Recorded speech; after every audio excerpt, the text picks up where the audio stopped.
Why does shit be crashy? My realm is the great river. Why did this shit be into which crashy? all others flow.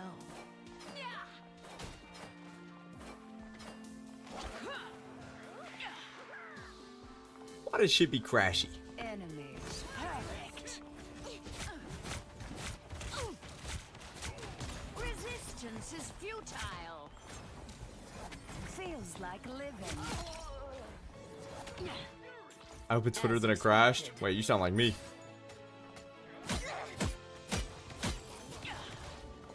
I actually don't know what's causing it to crash so much. Well, I actually know why it is.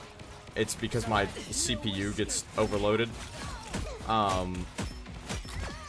But I'm curious as to why it's happening a lot. It's gonna storm tonight. Rest in peace.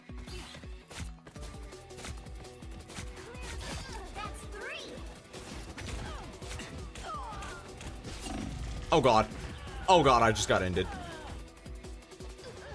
Did it show up with the Immortality has its privileges. not like this screen? Or did it just like end and then restart?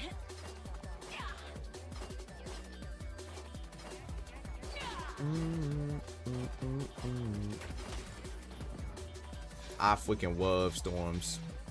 An opportunity. Although actually no I don't. Not while doing a Donothon, because Spectrum doesn't like storms. Find that soul. Oh my god, I got shit on. Show the screen. Awesome. This guy said owned. You're playing the character that counters me. Can't believe this guy.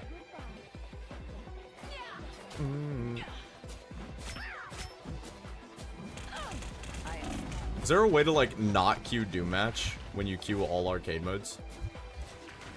I just got owned. I got ended. I may return from my own Cosmo, realm. sorry.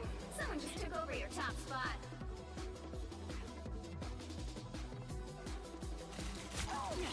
Look. Find that soul. What is this? A brief taste of What is that?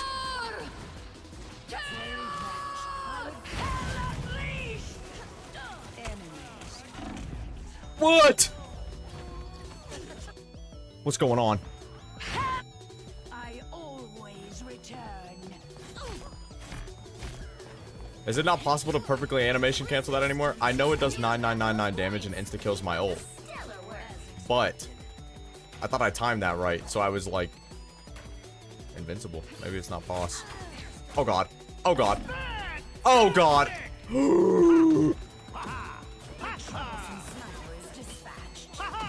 Hold on, Blessica Jones. I'm whiffing a little bit here. Hold on. Hold on, guys. Wait a minute. Tremble before fast! I just got my kill stolen. Your top spot. Hold on. Legions of hell are beyond counting. Wait a minute. I pull up with a limit. Wait a minute. Oh god. Oh my god.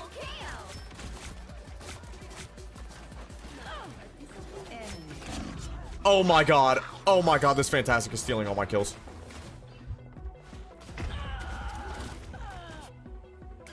Oh my god. You got 9999 pumped. True. True.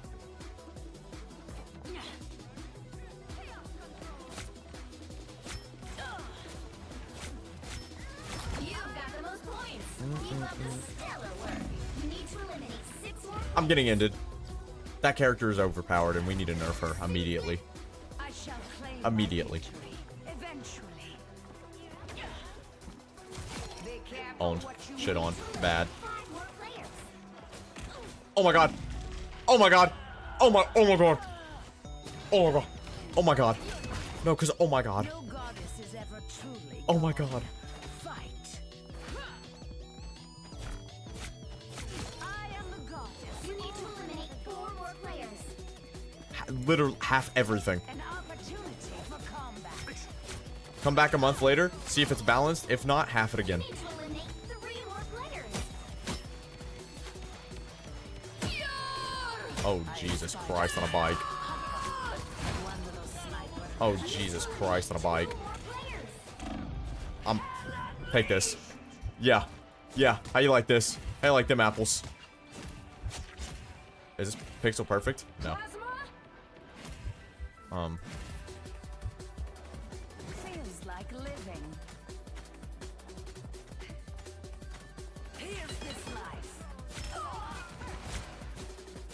It's spider time! Why is dude matching the rotation? I don't even know. I don't want dude matching rotation. Stop. Oh my god. Oh my god. Feels like living. I want your soul. I have spied a sniper. Hunt Help me. Help me, please. perfect. Resistance. Oh my god. Child.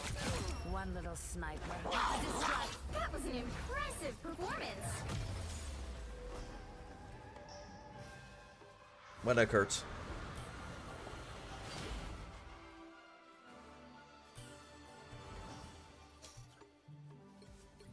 Smurf. Am I gonna get banned for smurfing in Doom Match, guys? Get rid of fucking Doom Match. Where is it? No. Get rid of it. Run this shit up.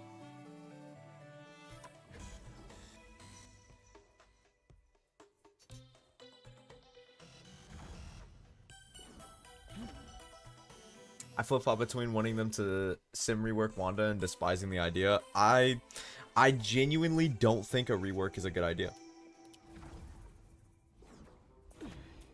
No troll.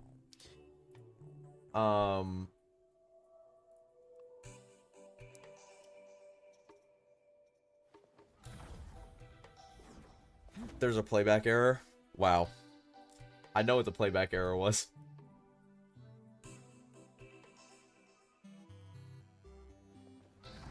Actually, I don't know. Because my OBS just crashed like 4 minutes ago. So it could be that.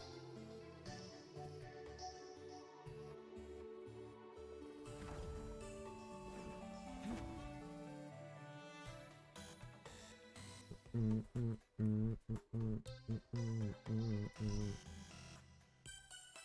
think the auto lock on is required, but also is the reason she'll never be good. I disagree. I do think the auto lock on is well, it's not required. If they rework it, she just wouldn't counter dive. That's it. And it would be less fun for me. Because I do like the auto lock on. What we doing? Quick play with viewers. Slash arcade. Kind of just rotating. Yeah. Oh, well, Concentrate, you had me until I kept reading. I saw just buff the right clicks and make her alt CC immune. I was like, yeah. And then you said unkillable and go through shields, and I agree. They should also do that.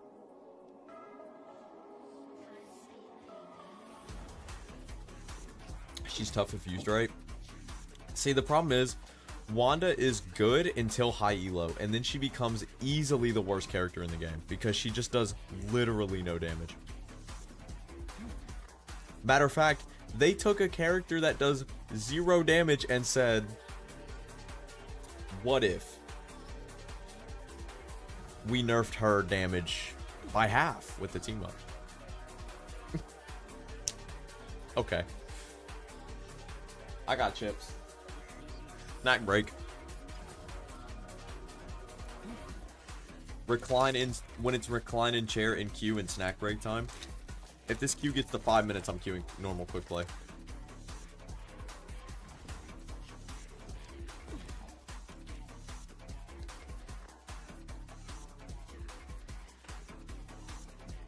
I'm unbothered moisturize in my lane. I wish I was like you.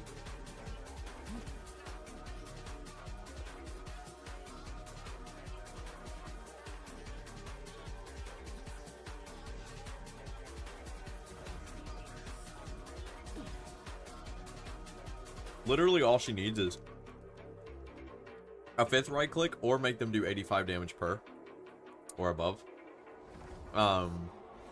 Make her ult CC immune. That's literally all she needs. She wouldn't be good with just those 2 things, right? But she would be considerably more viable. Like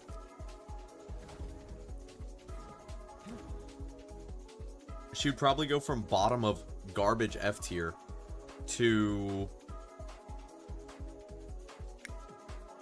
I don't know, mid C.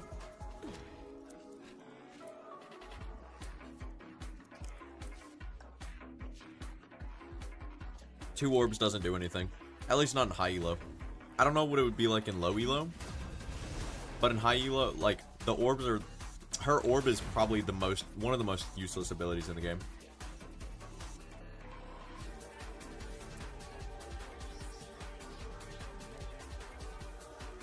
Sends out a ball of energy that explodes. You're gonna love this character called Iron Man.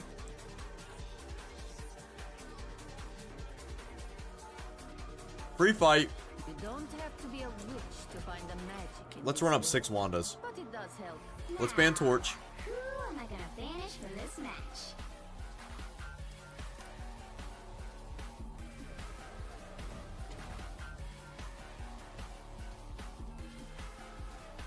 That's just Iron Man. It is literally just Iron Man. Her orb should do damage. It's the only CC in the game that doesn't.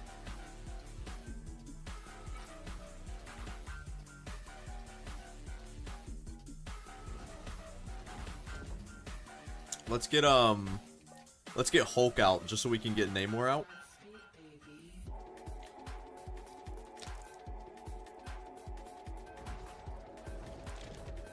That way they can't run like 6 Namors.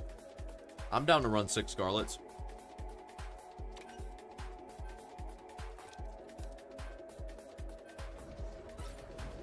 The right heroes could make all the difference.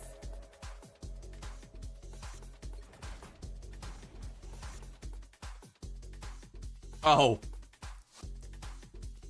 Oh, yeah. Oh. Oh, absolutely you should go Strange. Oh, this is beautiful. I have zero clue how to play this person, by the way. That is all good. We just need you on the battlefield. This is beautiful. Point blank CC AoE's battlefield control, that'd be nice.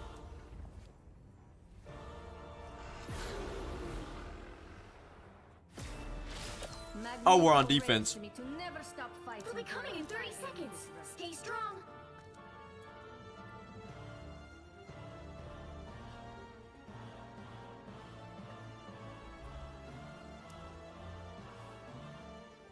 Nice to see.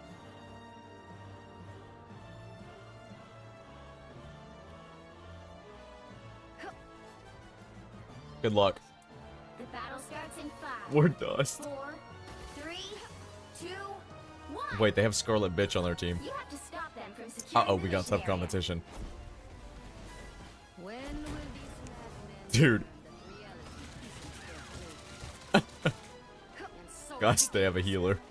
I'm almost here, dude.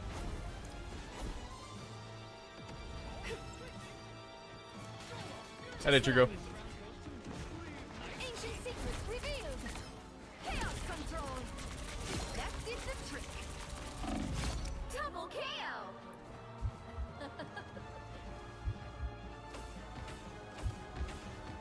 They have 2 Luna. They have 2 Lunas and a Jeff. We don't have a single healer. They need this. Under my spell.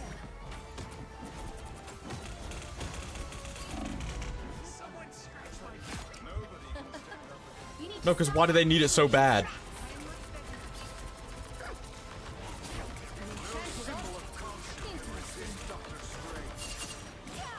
You're not going anywhere.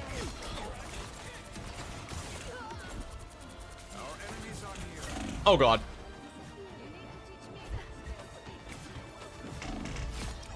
Anywho.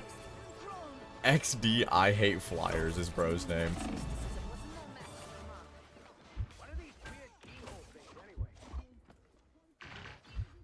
Just what I needed. No, this Jeff Beam needs to be talked about. Is that 5 Wandas? It is 5 Wandas. Yep.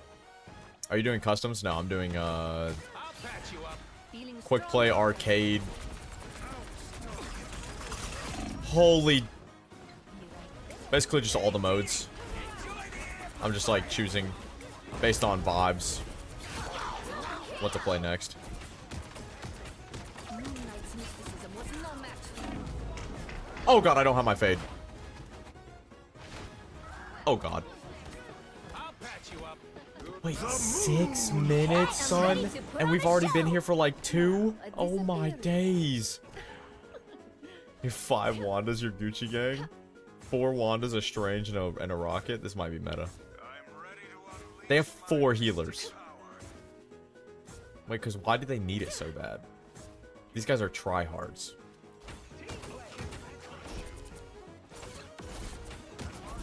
Khonshu cannot save you this time. Sorcerer supreme. Oh my god. Oh my god. Oh my god, they each got one. You guys got yours? The trick. Goodbye. They each got one with the ult. Just what I needed. Moon Knight players when they can't blindly shoot an Ankh for 5 minutes straight. You're not Watch this massive force. I'm dead. It's over. It's so over. Oh my god. Oh my god. No. No.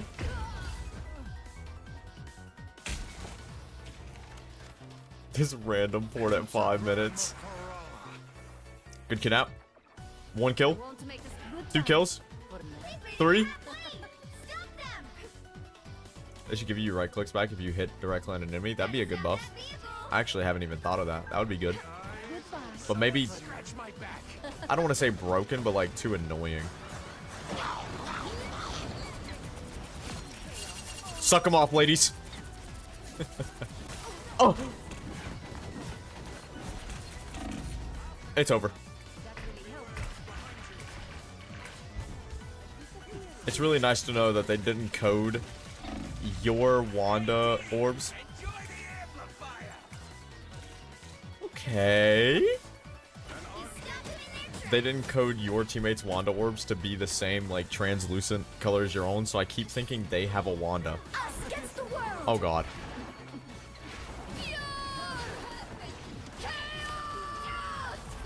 She can only fade one of them. Double KO! That's 3! But just for you. Now, a disappearing. Wow, 4 in a row! I don't think you'd be server admin. But just for you. Still can't headshot. It's just Bucky body shots.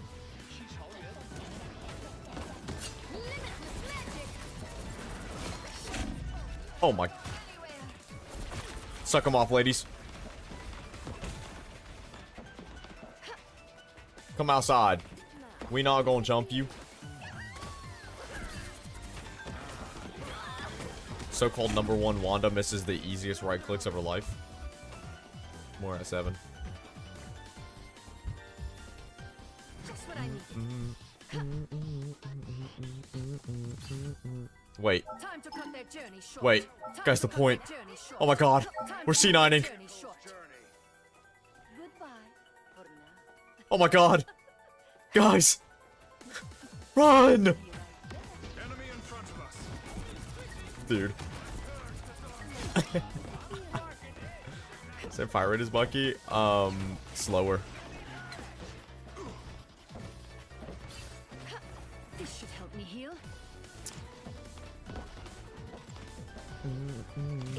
But Bucky can headshot, so.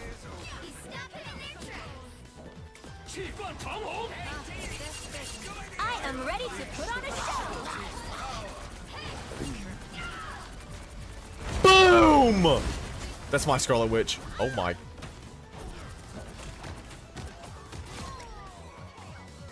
Is this comp unbeatable?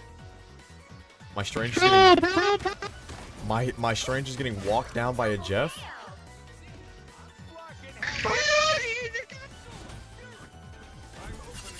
Get him. Get him, ladies. Yup. God, we're good. Our boats have found us.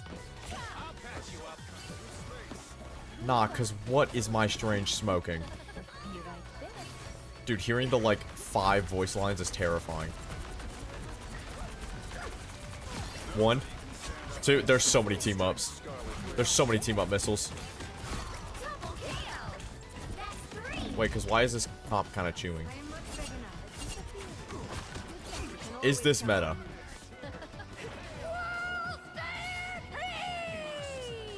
Only 60 seconds left. Stand up against a full-strength skull Aura. witch.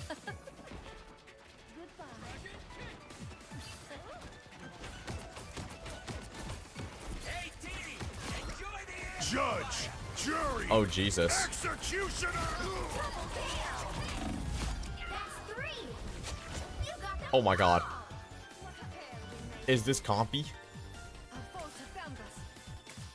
Still can't Unbeatable comp? seconds. Oh my god. claim by chaos. Just a bit longer. Count on me. Pure chaos.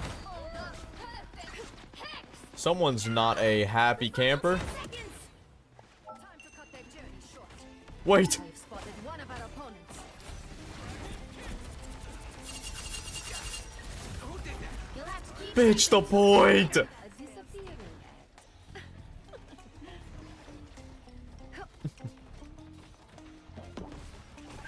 Oh, wait. He said help me. Get him, girls. epic victory. Big win. LGBTQ plus.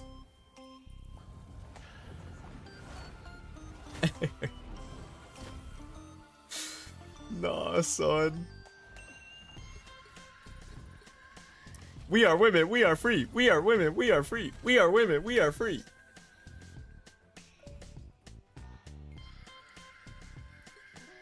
Alright, let's do one normal quick match. And then it's time to switch out someone. I'd be mad against an entire gang of Wanda in arcade mode. What do you do? What do you do against that?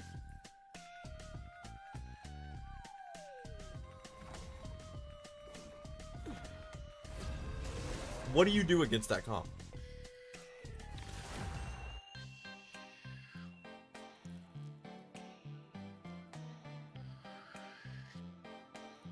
You'll need a top-notch team to win this one.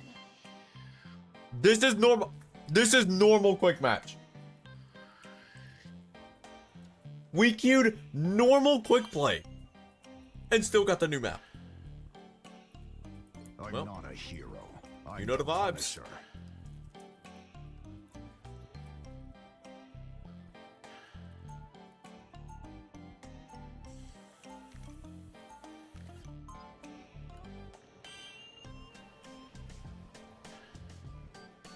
Only cowards see shades of gray. Hi there. Hello, ladies. Off rip is devious. 30 seconds before you attack. Get ready. You know my weapons can still lock onto you, even when you're invisible. I thought we were supposed to be on the same side, Frank. We are. 5-1 light skin. But in this business, 5-1? that can change in a heartbeat. I'll be sure to remember that. And when it does, I'll be ready. The battle starts in 5, 4, 3, 2, 1. All you need to do is capture the mission area. Got it?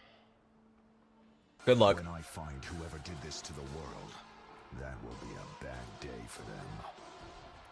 I could have played volleyball. I was too busy being big. Neom! Bang! Bang! Alright, we need to talk about this Scarlet Witch character. No, we gotta talk about this Scarlet Witch character. Yo, Tato, thank you for the follow. I'll meet my family. Roll out. Not today. Smoke up. Oh, y'all saw that? Kinda clean, no? Come here. Come here. Come here. You made Fool. a bad choice, kid. Rule number 1, never listen to your ops. Oh my god. Run. Run. I'm getting caught. Oh my god. I'm out! No, I'm not. Fucking up them chips. On God, I am. Salt and vinegar chips are just... they're peak. I'll meet my Alright, rollout number 1. but not today. Into rollout number... rollout number 2. Smoke screen. Should just stop talking. I'm bad at this video game. 200. Oh my. Holy BM. I was the fifth. Lucky, they said. That had to have been it was so hard to do anything against 4 Wandas. Yeah, that was quite unfortunate. Hello? Like, that might be the best comp in the game, to be honest. That's what they're saying anyway. Stop. Stop it. Stop it now. Come here, Invis. You'll do. Oh my. Cinema. Oh my. You are a cinema. I can watch it forever. Love you the way you are. A cinema. A cinema. Supernova! Wow, 4 in a row. I did that the game before. We had 4 healers. I was struggling for heals. Are you guys like are you guys a stack or no? Stop. Stop. 200 pump. I'm out. Thank you.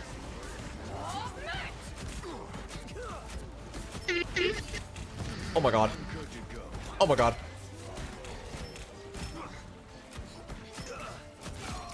$200. Straight out to the cloak. Boom. Oh my god. Smoking out. Going back in.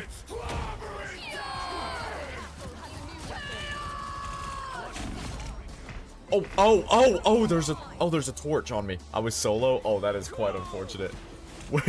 I'm playing a quick match with viewers, so we're just full 6 stacked. Not hard calming or anything, because I'm basically just still talking to stream, but boom! Some level of coordination there. Ow.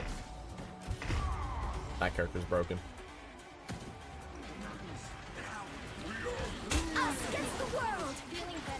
I know for a fact I laughed at the end when you were like, help me.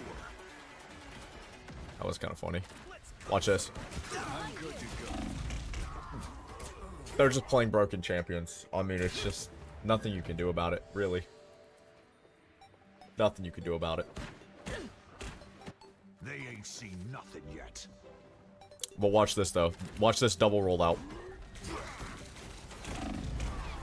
I can't use... There's a zipline cooldown? I didn't even know about that. I didn't know there was a zipline cooldown. Did you guys know there was a zipline cooldown? I'm not done yet. Alright, time to lock in this time, though.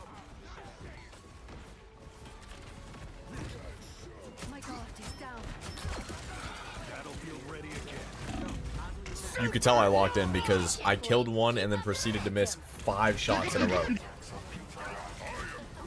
That's how you know. You know what? Jury, executioner. Never mind. Double kill. Justice, pure and simple.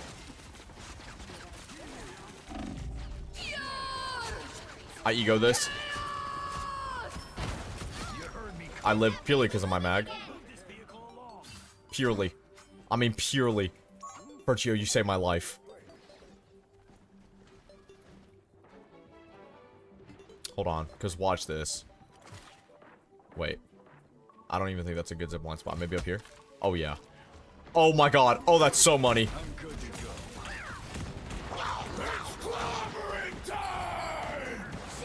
My whole team is dead. He missed every single person with that ult. Torch, I don't like you. You ruined my plans. Oh, my. Come here. Get down from there.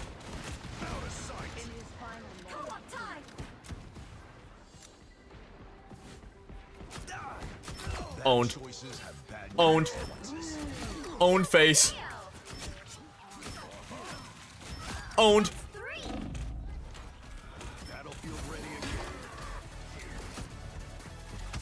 Come here! Oh. Owned face. Oh my god. Oh. Character's OP. What can you do? I'll meet my family, but not today. So close! This is your big chance! For mutant kind!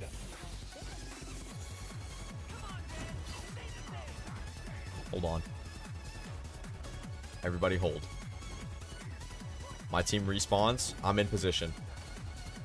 I'm in position. Supernova! It's clobbering time! Get that vehicle They know. moving again. They're knowers. We gotta go. Judge, jury, executioner! One.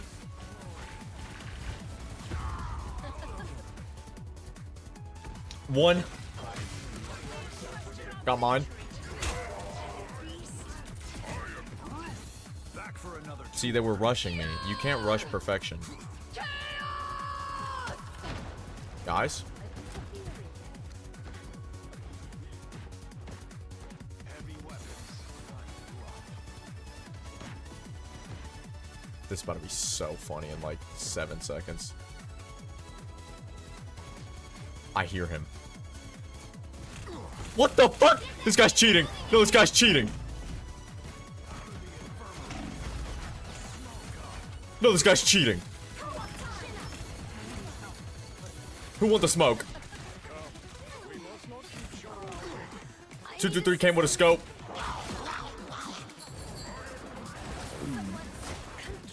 Oh my god. Oh my god. I can't do it. I can't do it. I'm so sorry. I'm a failure. I'm a failure. Oh my god. I'm a failure. More scum scraped off. Oh my god. He got baited. Us against the world! Okay, that's cheating. Battlefield ready again. No, cause how did I live that long?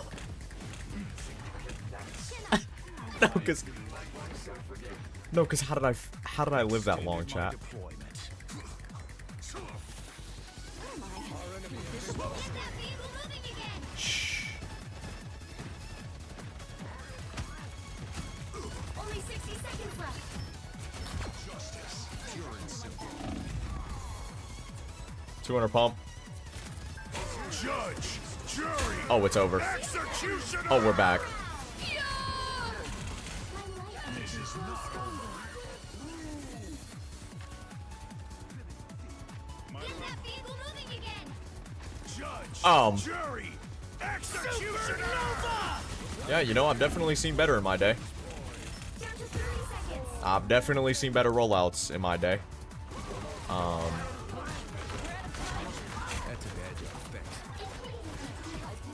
Yeah, Now I'm getting mad. definitely been a better one or two. Smoke screen. I'm getting carried. Wow, thank you for the carry, guys. Another epic victory! Big win! 20 in back line.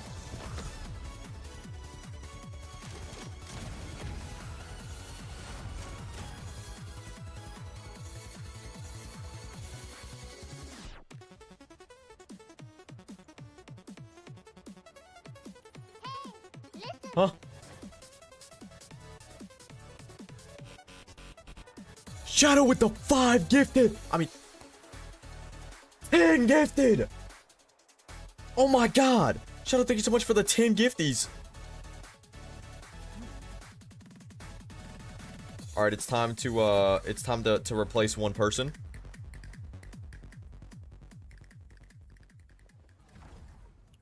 But I'm doing it on my phone to try and minimize CPU usage so my OBS doesn't crash, right?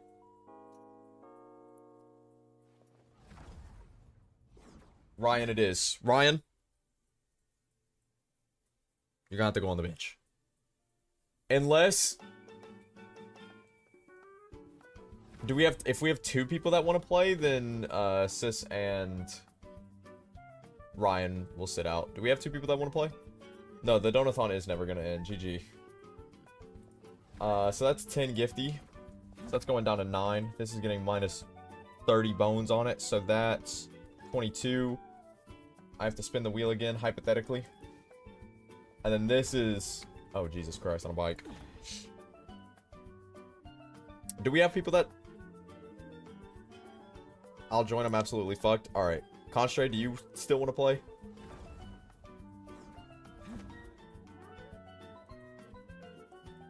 Tag me in? Okay. Ryan and Siski, do you guys mind leaving so we can get 2 more people in here?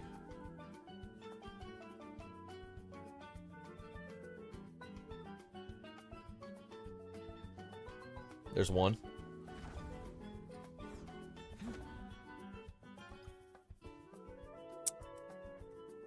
Move me if needed. Well. Alright. If you got space, I could join on my main account. There's a queue right now. There's a queue. But if you wait, like, a few more games, you might be able to hop in. Alright. Usernames. Constray and Divine. Give me your guys's. Oh, well, hope. Which one is this? Who is who? Who is who? I'm assuming these are you two, right? Constray and Divine.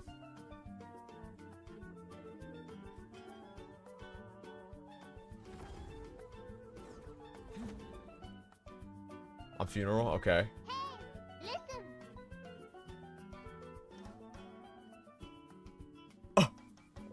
Dude. Come on, bro. That's comp. Sorry. Muscle memory. My bad. My fault. Let's do another quick match. Run it up. Shadow with another 5 gifted. Oh my god, bro. Oh my god, bro. Oh my god, bro. Oh my god, bro. Look at this fucking timer, dog. I'm going to jail.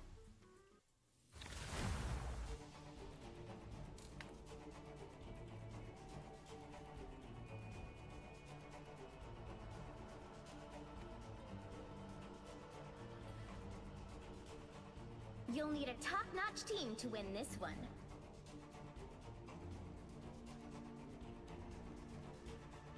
I'm not a hero. I'm the Punisher.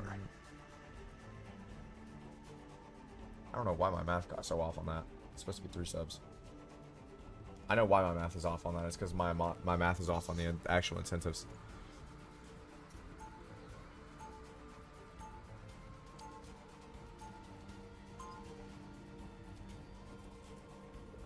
Nine minus 5 is 4. That's 3. Wait, where did I fuck up? Only cowards see shades of gray. You know how like overwhelmed I am. 30 seconds before you attack. Get ready. Wasn't aware of the queue. Yeah, you're fine. I mean, if you want to stick around, hey, always welcome to stick around. I thought we were supposed to be on the same side, Frank. We are, for now. Good luck. But in this business, that can change in a heartbeat. I'll be sure to remember that. And when it does, Or for me. I'll be ready. The battle starts in 5, 4, 3, 2, 1. All you need to do is Beep, capture the mission beep. area. Got it? Meow.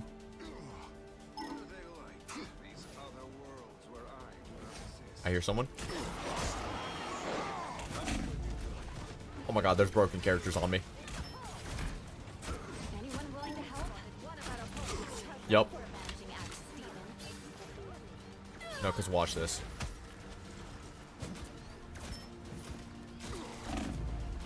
Come on. Oh my god, I almost 200 pumped him. Grandma Nut. Clearly you needed some help. That's much better. Oh, that's... Don't worry, Ryan. You might be able to get that duelist game back in. Because, I mean, I'm gonna keep the queue rotating, you know what I mean? Loki! What? Was it getting that bad? It was getting that bad? You were like, yo, this shit's starting to get, like, saddening. Let me step in. Let me alter the timeline.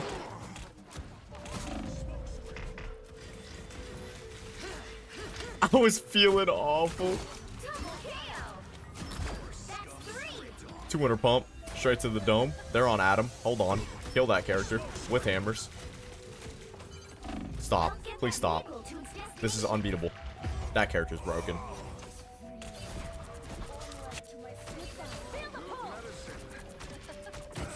I started a hype train all by myself. Gulps. They ain't seen nothing yet.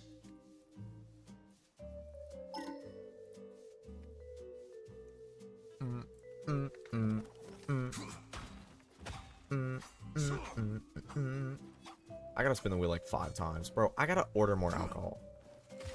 Like a significant amount. Meow.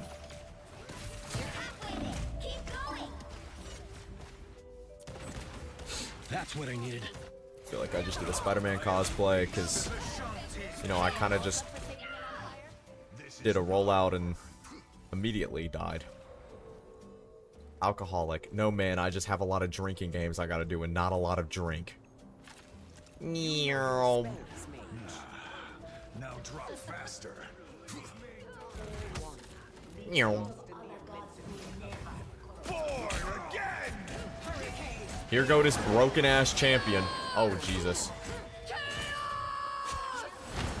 Now, what is Girly Pop ulting? What is...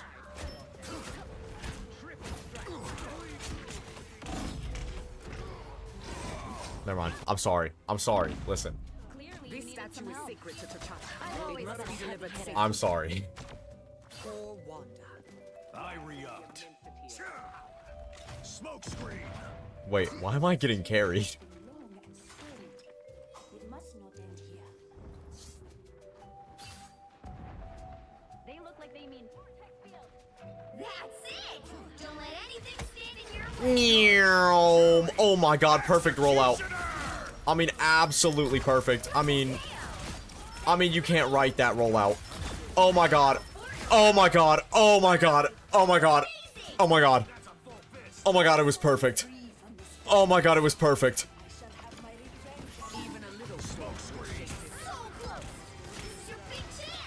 Into the 6K. Into the grapple, into their backline. Meow. They don't know what to do. They've never played against a punny like this. They've never played against a punny like this. I'm hitting rollouts. Extended my deployment. Smoke screen. Another epic victory! Wow! Big win! That was a game. Huh. Wait, who is my invis? Wait, who's my invis?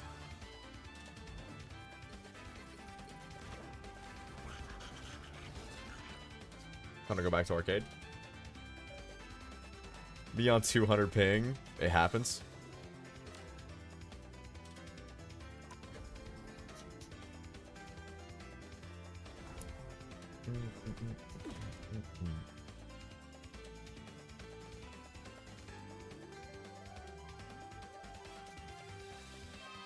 To be fair, you don't really need ping on Wanda.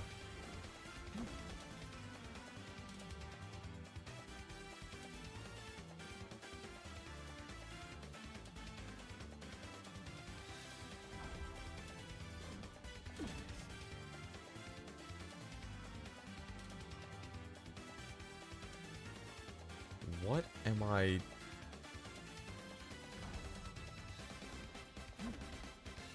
I've stumbled upon incredibly mentally ill twit?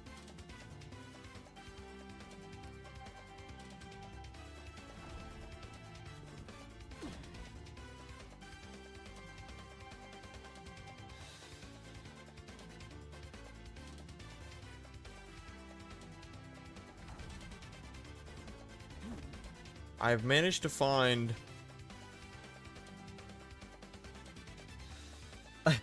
I don't know how to describe it besides mental illness twit. And I like incredible schizophrenia into incredible like how did I get here? How did I get here?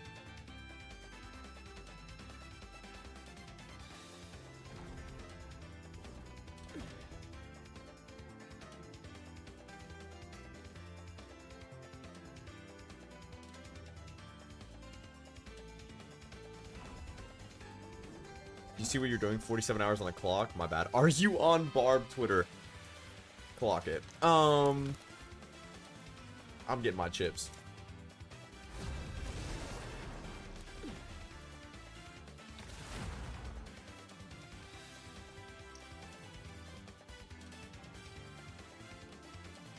The hell is this map? I guess this TDM map. Let's go with some BP. Are you ready to hunt? Can I steal your chips? Yeah. The battle starts in 5. I got you, gang. There you go. 3, 2, 1. Only one team wins this. Try to make it yours.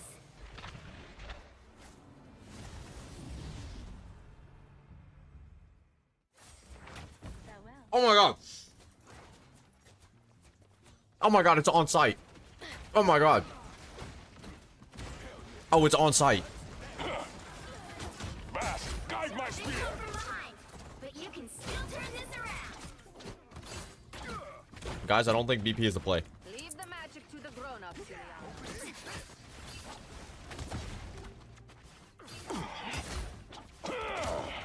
Is this rocket just fucking following me around and healing the Luna? Simple a victory. Try to make it last. Bass, Oh my god. guide my spear. Double KO. Give me this. Kill confirm. Can I have a chip? Yeah, I got you too. Your tail Don't worry. chaos always prevails. My aim is true. Wait, tell me how that cat didn't get the debuff on him. Does anyone know? A true sorcerer supreme. For Bast. Wait, maybe Panther is the answer, because I, like, automatically pick the things up when I kill people. Because I'm dashing into them. Ah, yes. Much better. Someone's on a winning streak. Totally caught. Oh my god. Double KO. Wait, I'm rich. Astonishing. That's 3. Oh my god. Frenzy. Wow. Wait, I'm hitting a clip. Tremble before Bast. Frenzy. 5. What? That's amazing. Frenzy. We won? The final piece. We've got a winner. Another Uh. big victory. Big win. GG?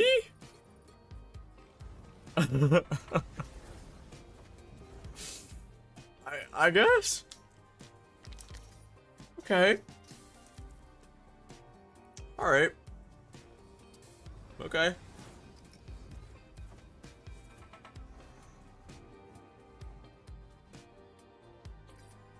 I don't even know what this game mode is. Kill confirmed.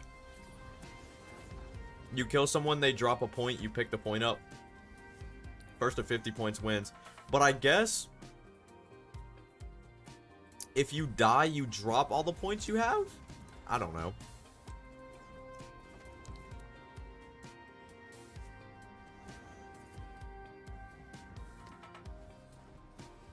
Yeah, that was a minute 42 game.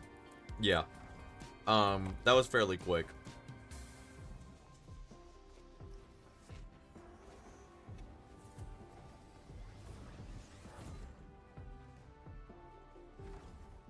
Yeah, that was,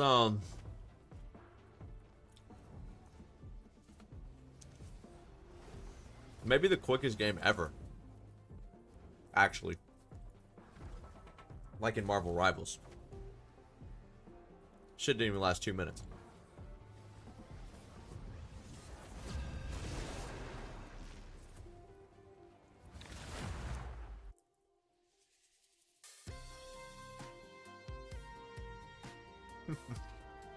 Which hero do you think you want to be today? Free fight.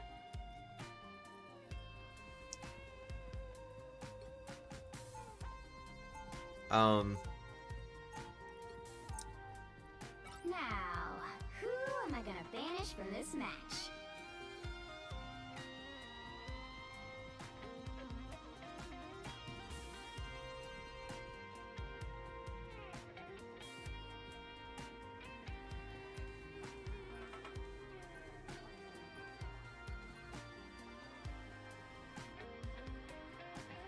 Yeah.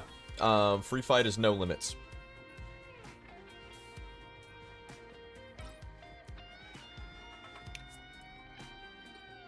Let's get a penny band going so we don't get 6 pennies.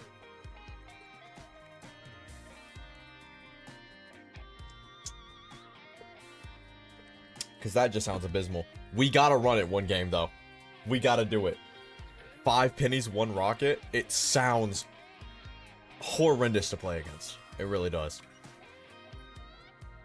I feel like it's gonna get banned every game. Pick your hero. Um, Villain, I'm not judging. What do we play here, team? What are some ideas?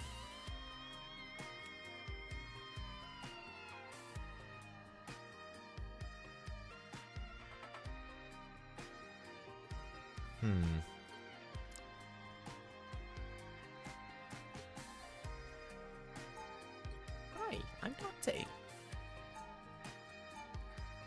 1 Hulk and 4 Namors? I am the ocean's avenging sun. We can do something like that. You will get no love from me. Oh, this guy's Lord Namor. 30 seconds before you attack. Get ready. My war against the surface world will have to wait. For now. Good luck. This is what humanity should be. I never want to go home. Jin Woo. I really like that guy in Solo Leveling. I've never watched Solo Battle Leveling. starts in 5, 4, 3, 2, 1.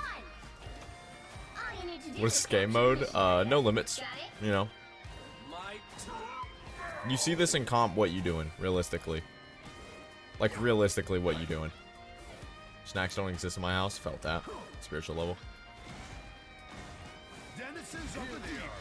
Drown them. Yeah, like I'm gonna be scared of Iron Man. You never had a chance. Looks like the mission area is yours to capture now. Wow, this is BM. The mission area is yours. Like, wow, this is BM. This should help me recover. Attack them. Cleanse this place.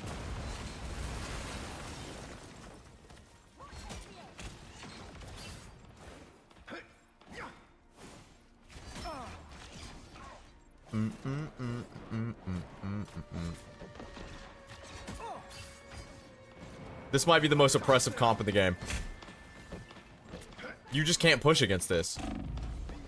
You push, you die. That's just what it boils down to.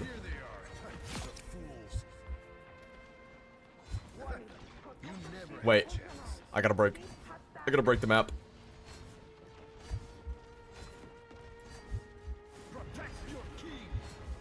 Oh my god, we're going down. We're losing people. More than half of the mission area. Keep going. I gotta get this health back. Oceans, protect me. Protect me. Attack them.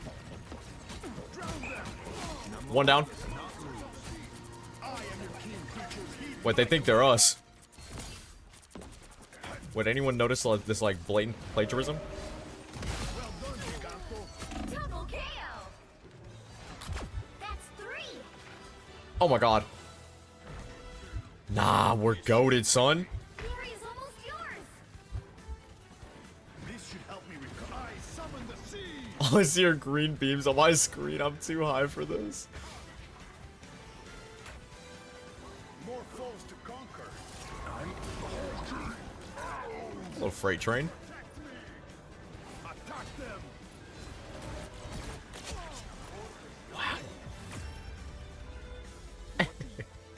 Yo. This is actually BM. This is actually, we should be banned for this, to be honest. This is disgusting.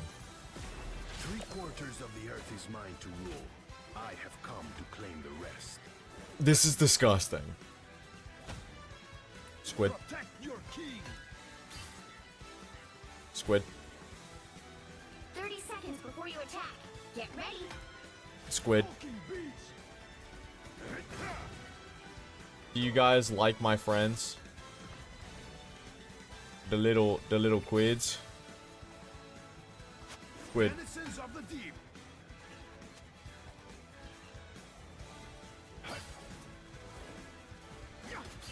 The battle starts in 5. Went with the sub badge finally. Yup, that part. All you need to do is capture the mission area. Got it?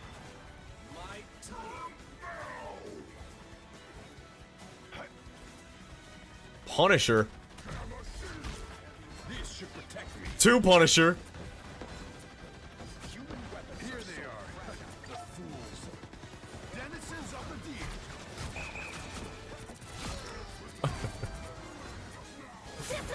Oh my god. Looks like the mission area is yours to capture now. We must defend the site. Mission area is yours. We're a very defensive comp.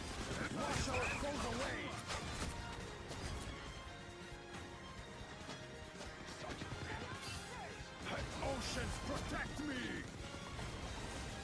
Gamma spawn. Take that. Buddy just swapped to his shotgun to break my squid. Are we serious? Is it that serious?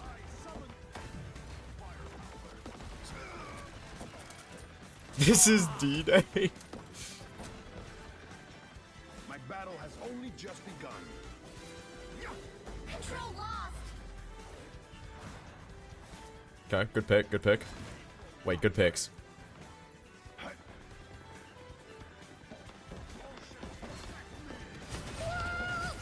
What on earth? Have been repaid in kind. See ya. Watch this disgusting fly. Healing power. Gamma spawn. Nah, do you think they're having fun right now? Absolutely no shot. Just not a chance. Control seized. Attack them. You never had a The Sea World comp. healing power. Perfect. You never had a chance. You've captured more than half of the mission area. Keep going. One down. Us against the world. Okay.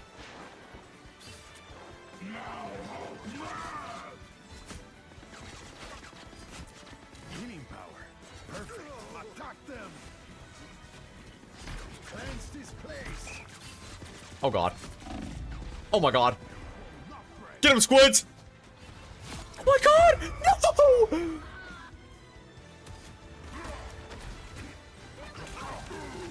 Judge, jury, Uh-oh. execution. My battle has Uh-oh, guys. just begun. Oh, wait. W counter roll. Wait, huge counter roll. We must defend this land. Attack them. Gamma spawn. Your transgressions have Like, why is his right click AoE? I don't get it. Just disgusting hero. judge, jury, Oh god. executioner. Control lost. Gamma spawn. Am I that again?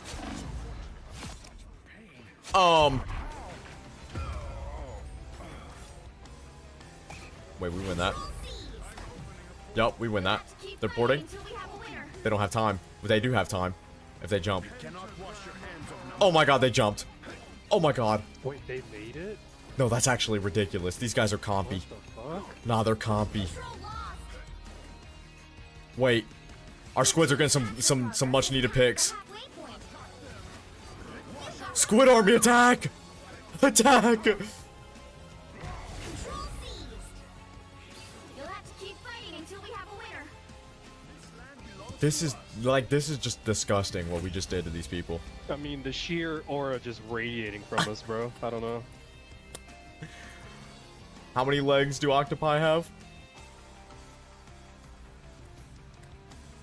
Another epic victory. Big win.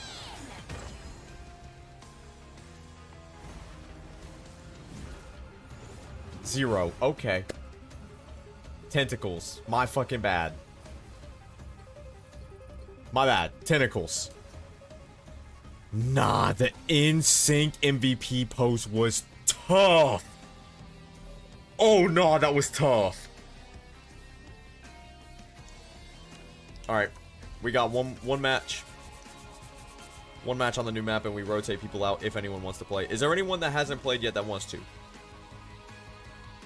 Anybody in chat?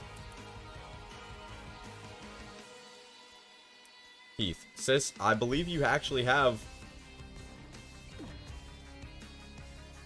Alright, we can do some rotating then. Shadow as well. Okay. We can do some rotating. I'll be right back. Ow, I pulled my hair with my headphones. I got ice. We can do Virginia.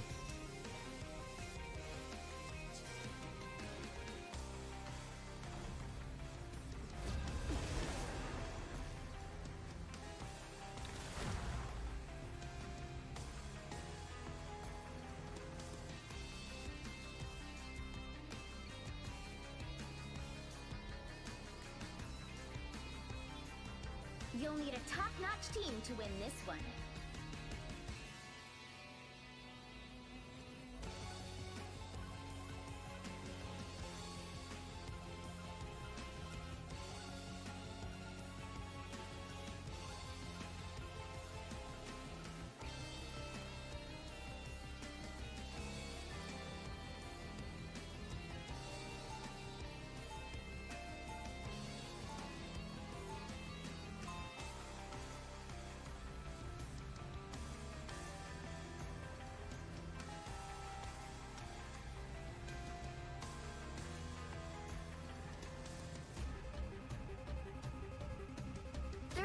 Before you attack, get ready.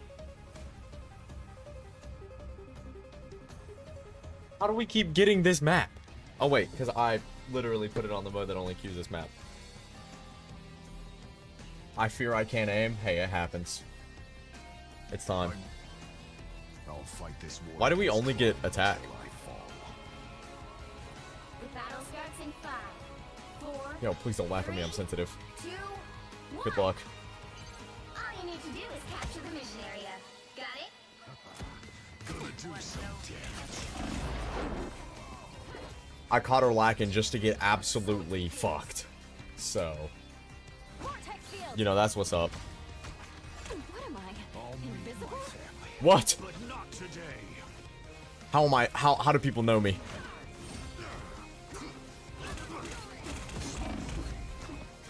Oh my god, she's won.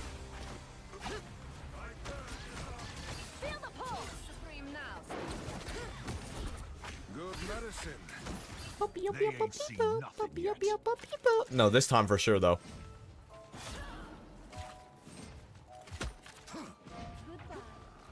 Smoke screen. I'm up top. 200 pump. Choices have bad consequences. W teleport hacks from the Angela. Okay. W invis hacks from the invis woman. I mean, just blatant.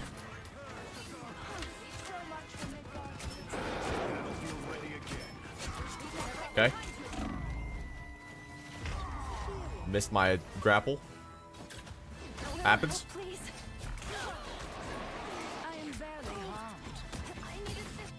Jet engine went past. GG. But not today. It deafened me. How am I supposed to play without one of my 5 key senses? This Angela hero, too OP.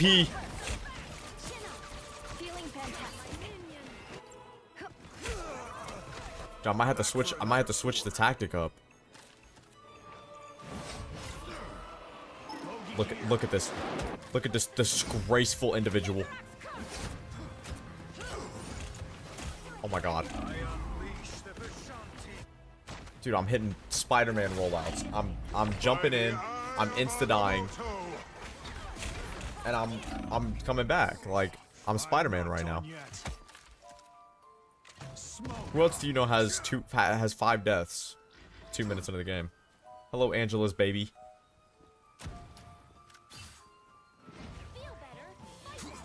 High caliber. It's time to lock in.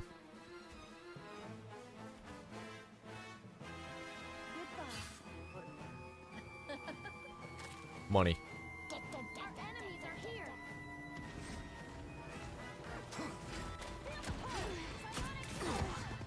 I need assistance. Money. Money. You made your last mistake. Money. 3. That's dollars. Dollar bills. Meow. Oh, Help get that sorry. vehicle to its Thought I could, destination. fly through it. I'm good to go. Where is the Angela? Where is the Angela? Enemy target located. They don't know. Judge, jury, executioner. Judge, jury, executioner. How OP is Luna? It's time to have some uncomfortable conversations. I'll meet my family, but not today. Meow. They know. Chat, they're knowers. Oh my god. Shields up. I'm good to go. A little help, please. No, we need to talk about this Luna character. Oh my. I'm gonna get you. I'm gonna get you. Keep going. You can't escape greatness. You might be able to escape greatness. I'm not gonna lie to you. I'm not gonna lie to you. You might got that. Like, you got it. You got it. I'm not.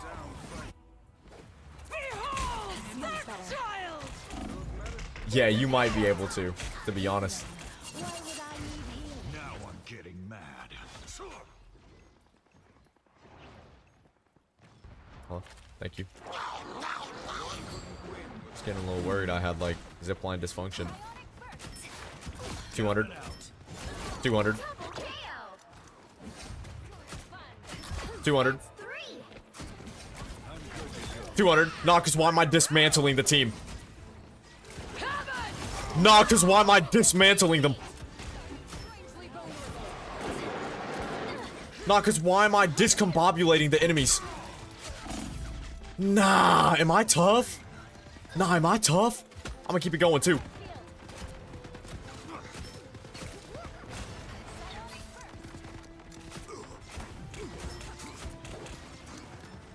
Everybody say bacon and keep it going. This guy think he me. I unleash the Vishanti's power. You ain't running. You ain't running from greatness. Thank you. I'm opening a portal. Bogey here. New entry in the war journal. Smoke up. Oh my god. What on earth? I've seen enough. Judge, jury, executioner. The vehicle reached a checkpoint. Keep Got up the mine. momentum.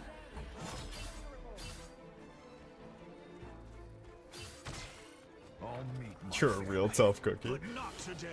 Roll out. Justice, pure and simple. Oh, Jesus. Oh my god. Wait, this Angela knows. Wait, this Angela knows. Oh, Jesus. Let's say you've been a naughty girl. Let's say, hypothetically, you've been a naughty girl even. Also, you got scammed because that was too long. That's a good Ben Shapiro edit. Don't let anything stand in your way. Yeah, I mean, probably the most average Scarlet Witch ult I've ever seen. He's gonna!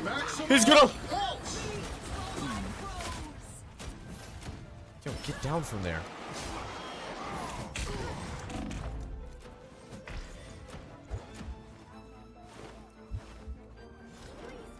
So close.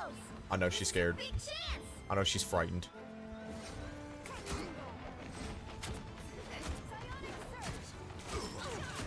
fighting a big papa. When you wanna slays we love, to see a goat playing mother your aura, the Sibao types you let's go by you were serving cunt, but if you played cloak and dagger, you would clock all the girls' tea. Let me cook that. Wow. Cinema. You don't want it. You don't want it. Let's say you've been a bad girl. Oh my god. Let's say, hypothetically, you've been a naughty girl even. Okay, and if you were a naughty girl, you would be my dirty little slut, right? Okay. I'll meet my Alright. family, but not today. Wait, is this a rollout? Oh, wait, that could be legendary. I'm sitting right here for 14 seconds. I'm about to hit the meanest rollout you've ever seen. That was scary. Nah, who's ready? Judge, jury, Straight out to the Luna's Dome.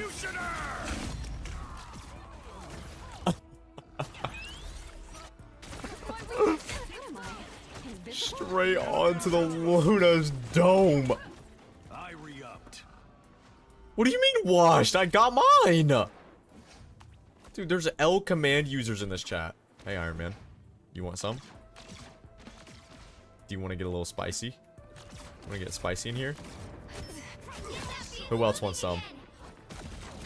Only 60 seconds left. Okay, relax. Okay, Invis is broken. Vortex field. I am strengthened. Clear the way. I re-upped.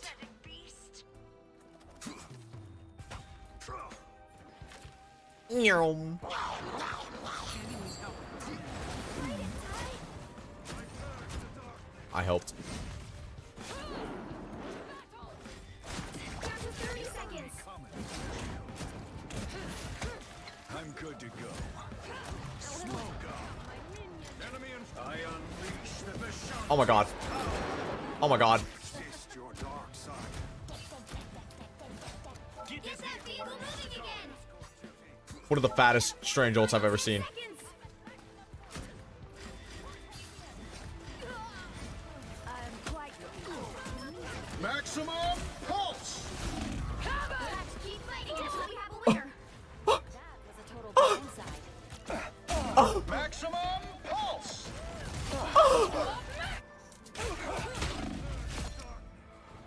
Extended my deployment. I need to explode. Fuck did I do? Smoke screen. Well, you can't expect to win them all.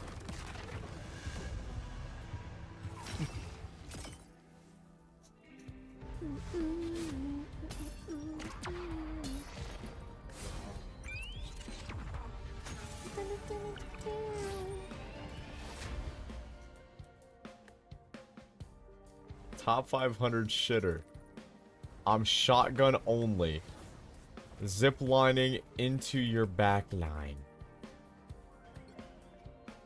Care.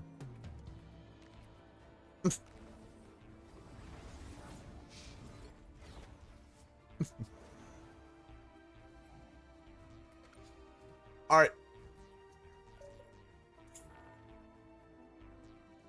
Does anyone imagine talking back to a D3 player? Bitch, I'll talk back to a 2-year-old. I never gave a damn. You can tag me out. GG's. Okay, Squish. Alright. Who wants to play? I'm leaning towards Arcadia because they've never played with me, but who all want to play?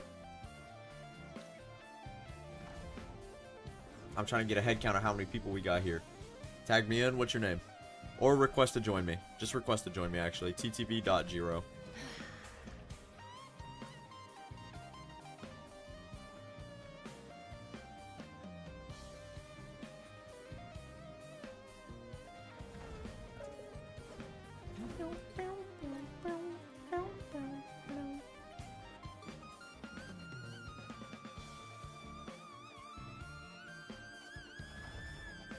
I do? Okay.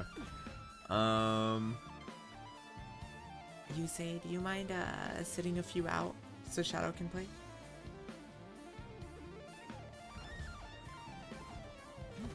I'm back like. What does that mean? I can get out. You sure? Well, never mind. Alright, Shadow, request to join. Couldn't even hear. Well, it was you, but Const volunteered to back out.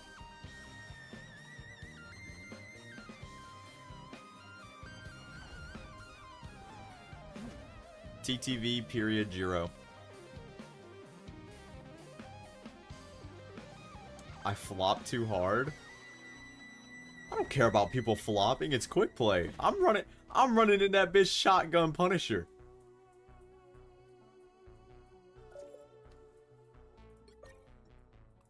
Alright, let's run on some arcade.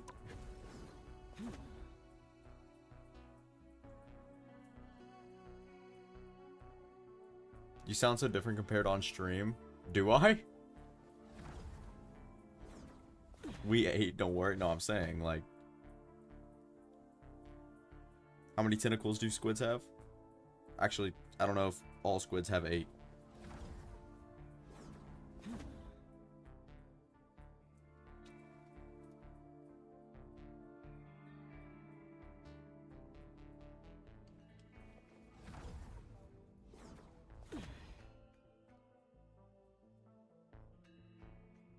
Especially girl voice. My bad.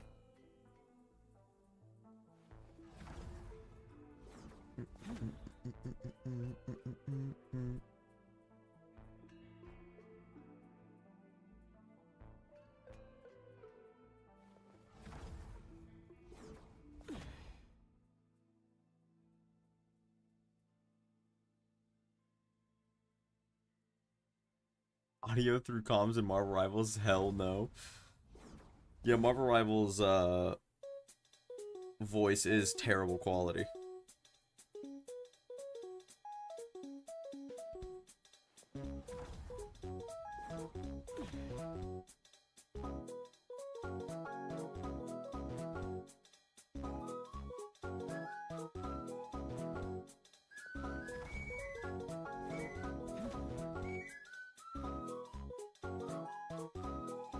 That subs where we are women my team up in quick play.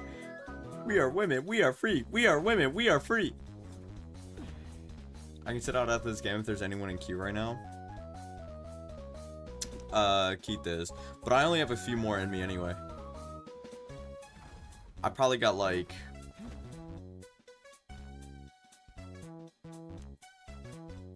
three more.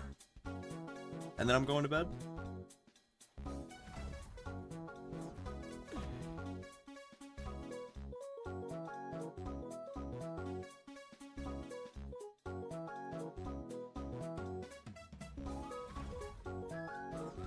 Pick my hero so I can make you play Psylocke. Oh, you can actually do that with your wallet.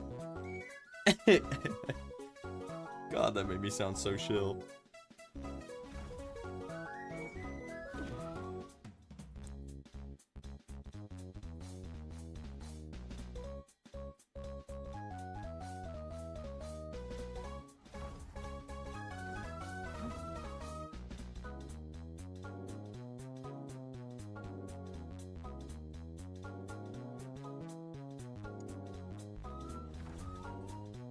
Just say you're a sellout and chill.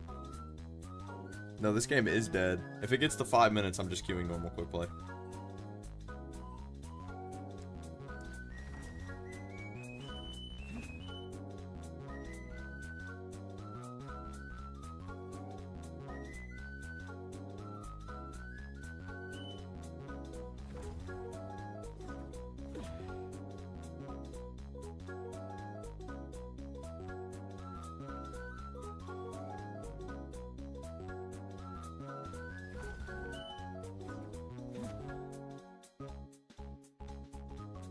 Fat and white, wow. Why does no one want to play with us? They're terrified of the shotgun flank punny.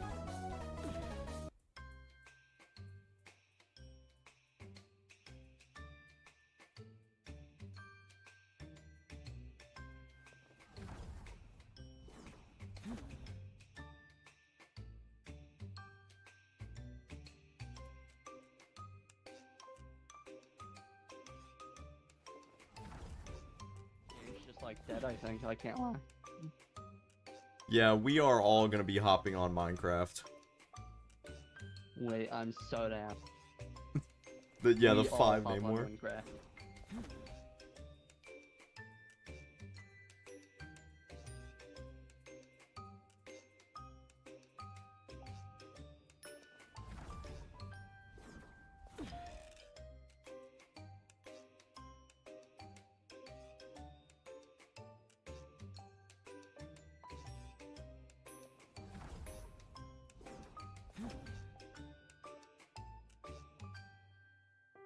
That name war, no, that name war comp was disgusting. All right, normal quick play it is. Game's dead, GG. 95% of Qers stop the Q right before they're about to hit it. Right?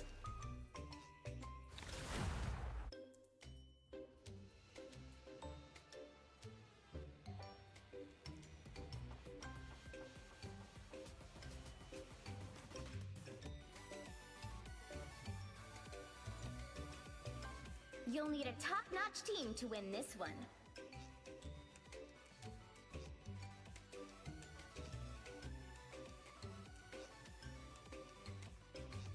I'm not a hero. I'm the Punisher. Me and someone else double whaled them as soon as they got out the TP. Just disgusting. Just a disgusting composition, really.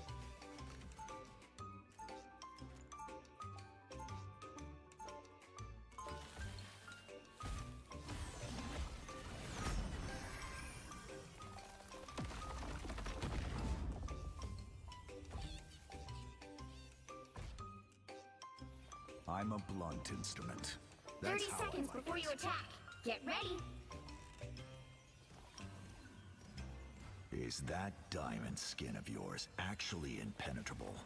I haven't found anything that's been able to damage it yet. I'm sure I've got something in my arsenal that could do the trick. Whatever it is, I'd prefer if you aimed it at our opponents, darling. The battle starts in 5, 4, 3, 2, 1. They have been seen and they will not escape. This team didn't get a good look. I'm too tired. I'm too tired for that. Peep this. Boom. 1. Boom. 2. Boom. 3. 4. Wow, 4 in a row. It deserves to be free from Ultron's influence. 200 pump.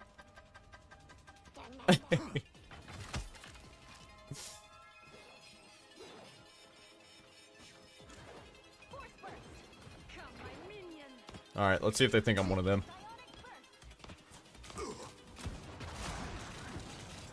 More scums.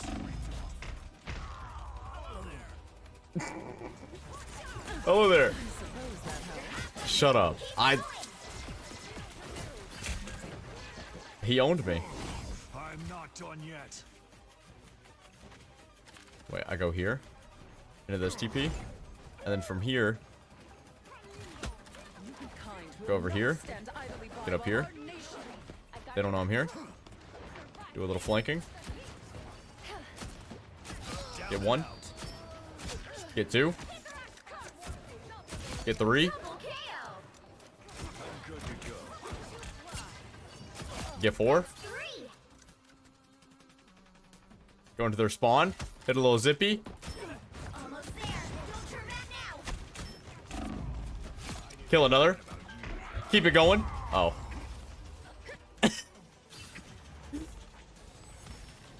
Vehicle reached a checkpoint. Keep up the Nah, man. They ain't seen Nah. nothing yet.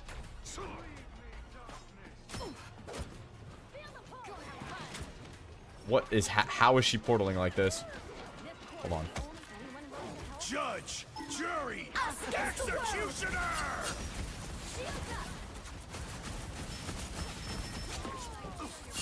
By the eye of Agamotto. Maybe I should have just let him sit there and chill with me.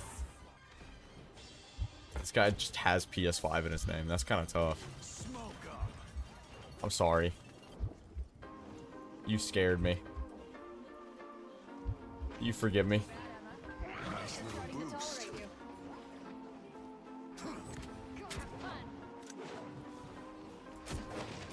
More scum scraped off.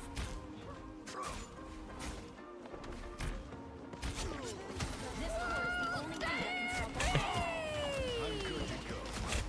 Walk him down. Oh god. Too well. GG, no heals. Hi, Lynn. Extended my deployment. Wait, what a good zip line by me. Just really powerful stuff. Yowie yowie. Biggie. Smally. Smoke up. They're behind us. I'm good to go. Medium. Ultron will pay for what he has done to a rocker. Fantastic! I got mine. That's 3. Wow, 4 in a row. Guys, I'm Yeah, I sitting- wonder how they got there. 6 in a row. Way to go. Vehicle reached a checkpoint. Keep up the momentum. Oh my god. Tour.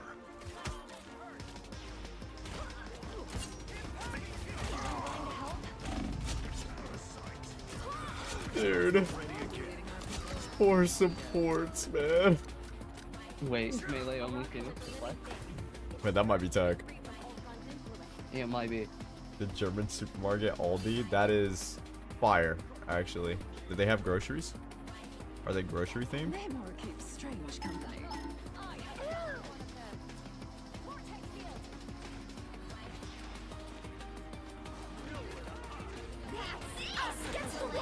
Huh. Wait, I'm gonna do some toxic. Oh. Jury! Executioner! Lights out for scum. I'm good to go. I didn't hit the rollout. I am Phoenix.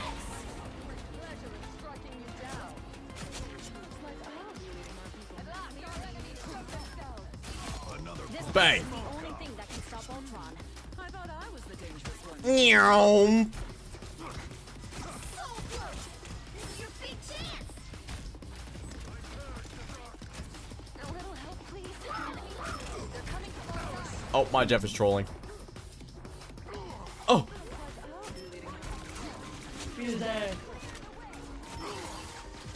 Come here. How broken is Punisher? 3. Big win.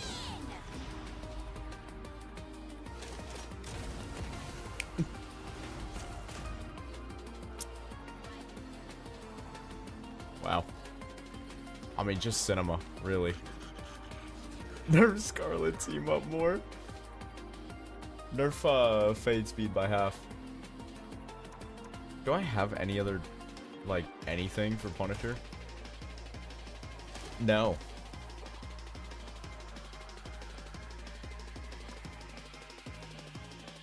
They're gonna nerf Punisher after this? Yup. Alright, you say, do you mind leaving for now? So Keith can hop in for the last few games?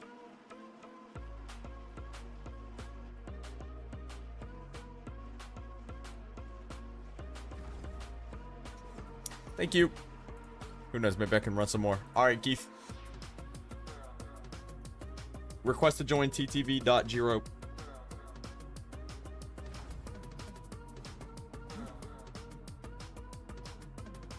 One of our worst grocery stores. Not sure why you guys aren't getting the good ones. Oh. Herbear said, ask your 30 viewers who cares. Wait, did he actually? Wait, did I leave before I got to flame someone? Dude, this is like worse than getting cheated on. God.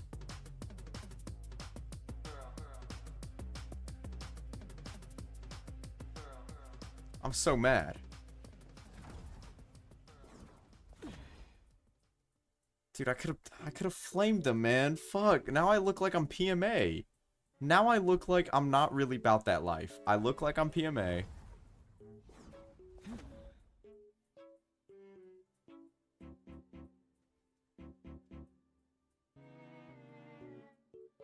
Do I run a melee only Phoenix? Might be the play. People in quick play are more toxic than ranked sometimes. True. True. Find a way to message them. Do I invite them to the team? Can you imagine? I invite them to the team and you guys just sit here with popcorn as I'm just like push to talk, just like, you are terrible. Matter of fact, you want to bring up viewers? Classic. Classic. Look, 4 and 7 with 3 finals on Pony. You could never be me. You could never be me.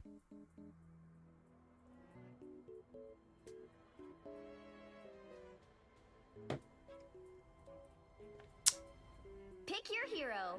Or villain. I'm not judging. I'm not a hero. I'm the Punisher. This map sucks. Time, guys. I'm unbinding Good luck. the M1 key.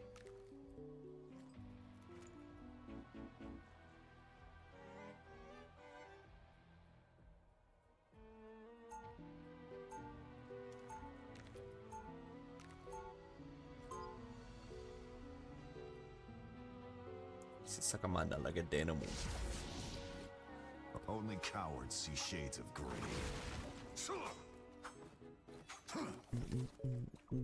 I bet me Antonio kill him. 30 seconds Shout out before you Wild attack. Gorilla. Get ready.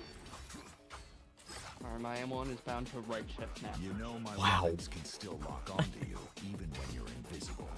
I thought we were supposed to be on the same side, Frank. We are, for now. But in this business, that can change in a heartbeat. My aim is Matt. Stupid name. Like, who's Matt? The battle Who is starts that in guy? 5, 4, 3, 2, 1. All you need to do is capture the mission area. Got it? Nah, that rollout was clean. I mean, look at me. Look at where I'm literally already here. I'm waiting. Ew, you're disgusting. Who is Matt? No, like, I'm dead ass saying, like,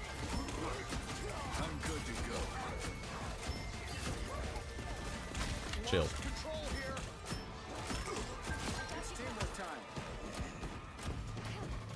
Looks like the mission area is yours. I might have overshot.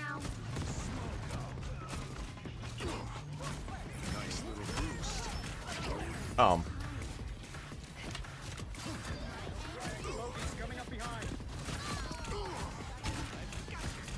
I like this Ultron pocket. I like what we got going on here. I like it a lot. The mission area is yours. That's 3. I'm good to go. Smoke up. Oh my god.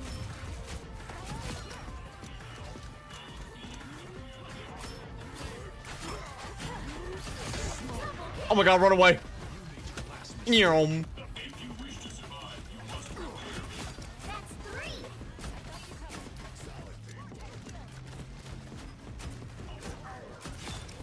Oh my god. Ult in their spawn. Oh, the Ultron ult is BM. Wait, good ult. Wait, good ult.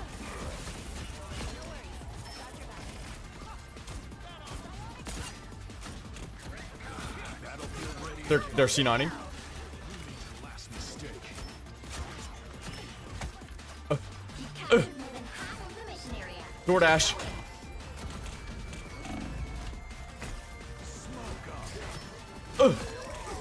Oot. Oot. Oot. Oot. Oot.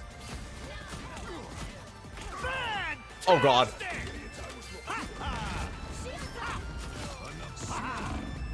Get him away. Yup. Yup. Oh Jesus.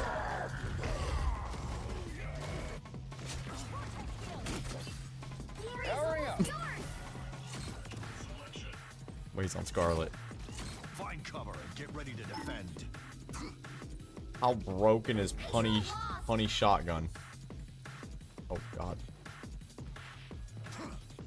You know what time it is. Wait. Kind of a rollout. It'll never be as good as it once was, though. Oh. What's going on up here? Oh, God. I got scared. She sees me. I hit a wall. Huh. Are we serious? Rude. Hurry up.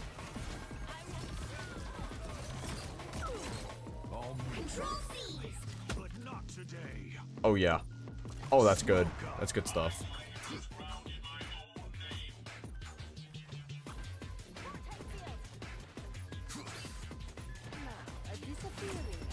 Good round. Good round.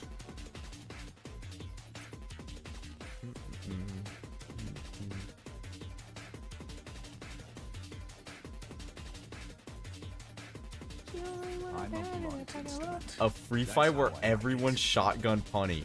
Oh, Jesus. Taking a look, see.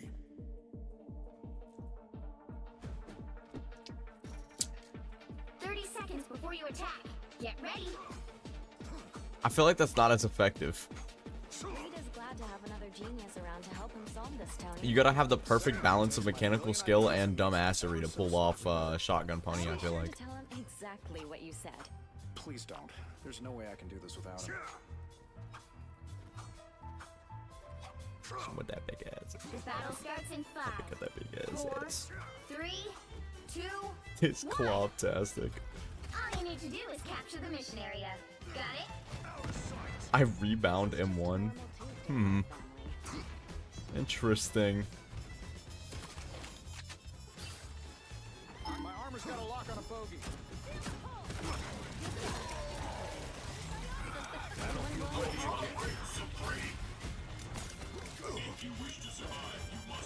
Ult right in front of them. Jury! Executioner! Looks like the mission area is yours to capture now. Double KO! Oh! Invis is broken. Invis is broken. The mission area is I chose something to get to draw as many cats as possible. Wow. Even small Help. victories are worth celebrating. Smoke screen!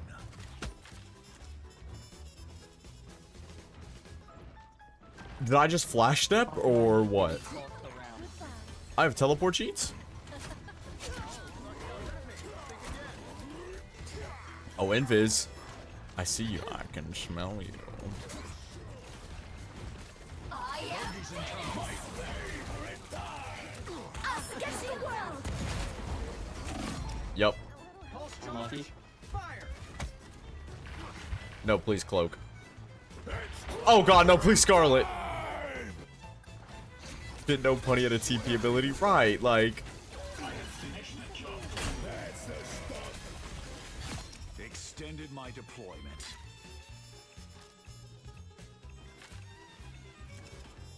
You've captured more than half of the mission area. DPS diff, your Punisher is better. I mean...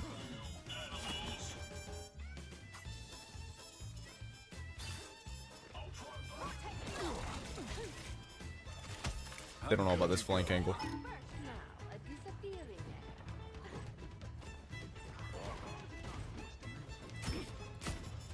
Run it. Hold on, I gotta reload. Alright, what else? Oh, Jesus! Let's get a WTF react.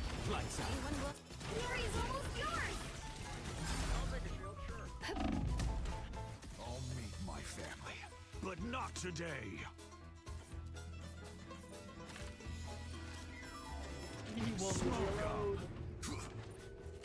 Control lost! Wow, that was almost really cool if I didn't just whiff 100 times. Scarlet is broken. I've seen enough. I got bad bitches at the crib. Fuck you, mean. I re-upped. Yeah, the savages and they gonna bring the pain. See, I'm gonna take this picture, break it back at you like bang. See, I'm gonna take a wash and put some diamonds in their face. What's my thing cooking? I never thought I'm never Mary Jane unless you don't never stop. Judge, jury, executioner! You're invis ult if you scroll. That's 3. Wow, 4 in a row. Control C. Out of sight. Us against the world. How broken is Punisher shotgun? This shit club-tastic. Another epic victory. I think I got one more game in me. I'm gonna try arcade, see what we get. Once again, though, if that queue gets to 5 minutes, we're going back to quick play. Probably on the new map, though.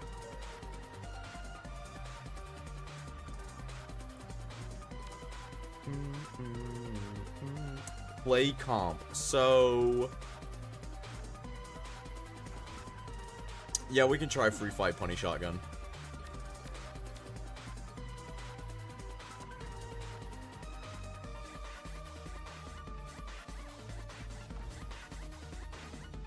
Or what could be really funny is I play punny shotgun and literally everyone else plays Widow.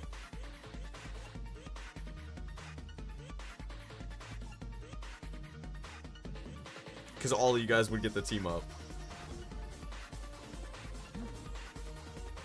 Hi, Nessa. I know. Gays can't aim nor do math. Okay, well, you don't have to, but I will go 0-60. Oh, but you're in the right state of mind to Punisher shotgun zipline into their backline. You are half gay, that's why you're stuck on Scarlet. Okay. Alright. Assuming this queue pops before 5 minutes, because again, if this queue is longer than 5 minutes, we're going our ass right back to quick play. And that's the thing for the follow, I appreciate it.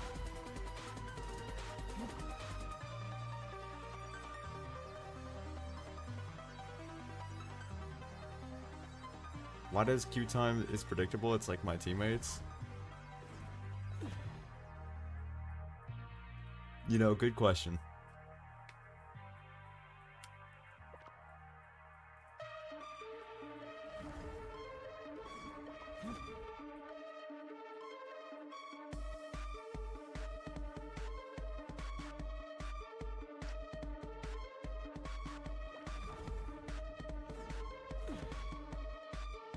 Fuck it, let's all show titty, see who got the best titty. What? Lord Morpheus, thank you for the follow as well. I feel like switching up the cosmetics here. Let's go for Mother Storm. Jiro shows off for what? No, I don't. TSPMO, who's my thing? Why he reading a book on point?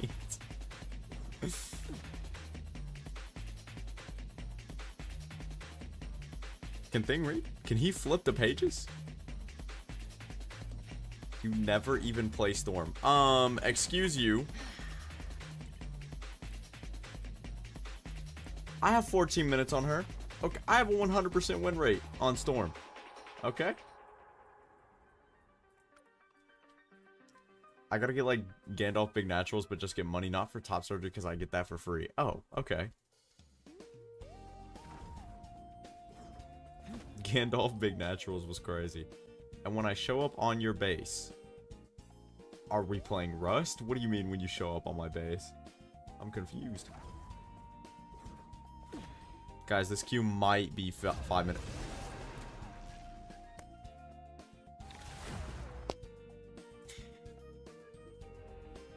You know what they say. That wasn't expected.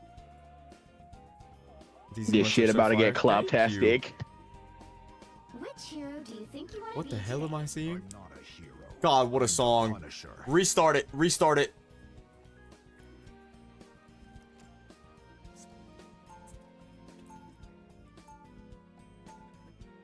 Now, who am I gonna banish from this match? Fuck this guy.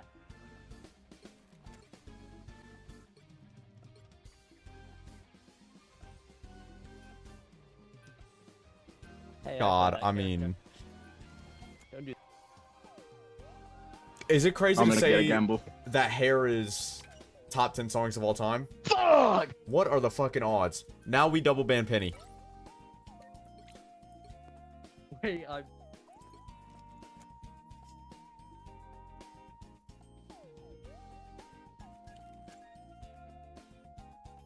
And it's time for Keith to sabotage Just bans kicking with it. this Adam ban. Nah, gambling win, bro.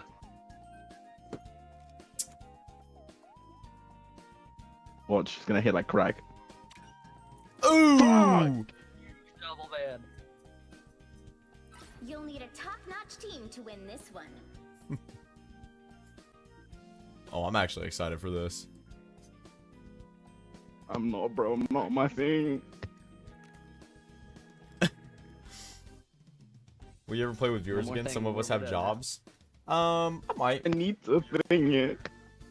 I usually play with viewers during Donathons, but I I mean, have like, clobber dysfunction, bro. if like the people really love it, I don't know. I could do it like every once in a while. Do like polls in my Discord or whatever, and be like, I don't know, like once a month or whatever. Be like, hey, monthly play with viewers time. What time works best for you guys? And then I'll just go with whatever the most people agree with. Frank, it's been a while since Shanghai. I can't even say what to you, Lynn, because that's the realest message of all time. Unless I get blasted Good into answer. another time. Right click, left click, and then you use the team up, and you right click and left click. Oh, please tell me there's 6 Spider-Mans that I'm looking at. The battle starts Spidey's in and a 5, torch. 4, 3, 2, 1. There's a Spidey infection. Here they come. Help get that vehicle to its destination. Torch down.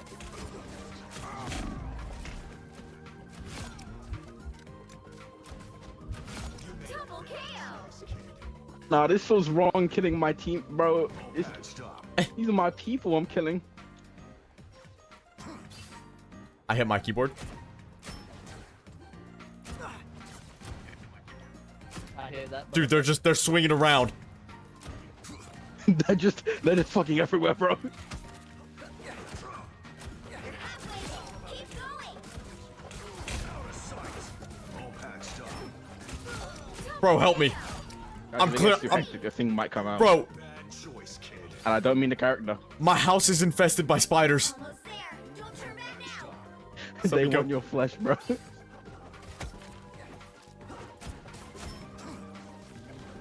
Oh my. Yo, help! Vehicle reached its I'm- checkpoint. Keep up the I'm overstimulated. God, I love being a payload princess. I'm overstimulated. How did all three of us just lose to a Spidey? Cause your ass. I'm overstimulated. You have to squash a spider. I'll meet my family. Come draw me on point, bro. It's relaxing up here. Spider exterminator? No, literally.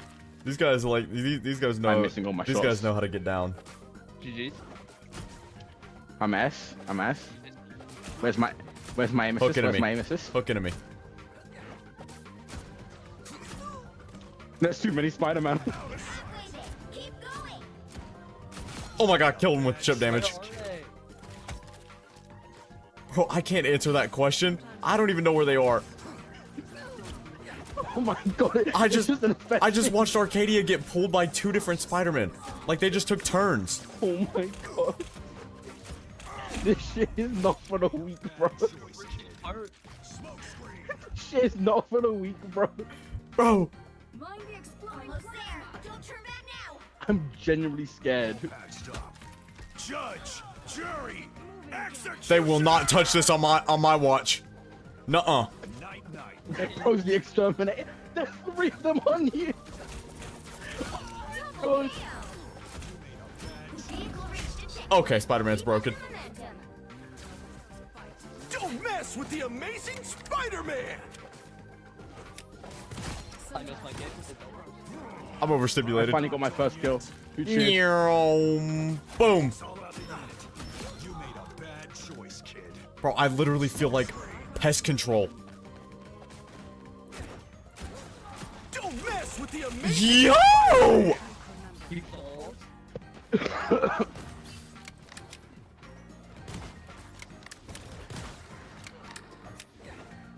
Don't mess with the amazing Spider-Man. Exploding plasma.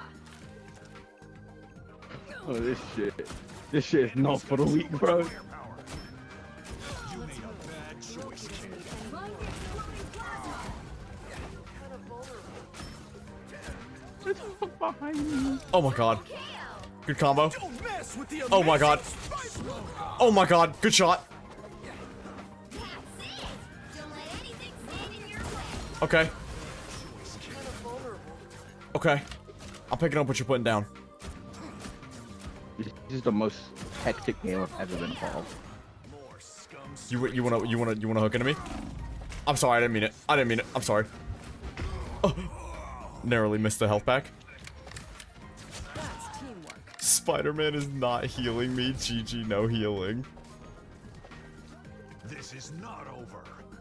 So I close. think the enemy team is having fun. Yes. Yes. Spy some bad guys. Punisher's got you. Oh my gosh. Smoke screen. Your name is trash. I mean, there's a lot of support players that I'm forcing on Widow for the first time. Can't blame them. It's also 6 fucking Spider-Man. The most mobile character in the game. I mean, Find the exploding plasma. dude, I... Judge, jury, executioner. Hey man, there's multiple spiders Help, going. I can barely even pest look at control. that one. Pest control. Yeah. Pest control. Oh my god, we won. You made a bad. I'm singing it. I'm singing it. Victory. Big win. I'm webbing it.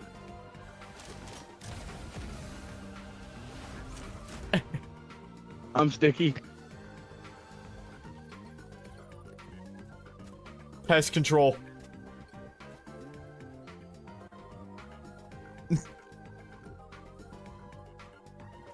Bro, it's just... I was just spraying pesticide. Jump. You know what I mean? Just like... Alright, that was my last one, guys. I hope you had as much fun as I did. Okay, hearing the girl voice in here sounds different. The fuck? Okay, my bad. Bye, Sounds guys. kind of hotter. I don't know. Oh. I never said it wasn't hot. I'm just saying it sounds different. And that's... Yeah. Yup. Do I get to modcast again? Do you want to? How long are you gonna stay up? I need to...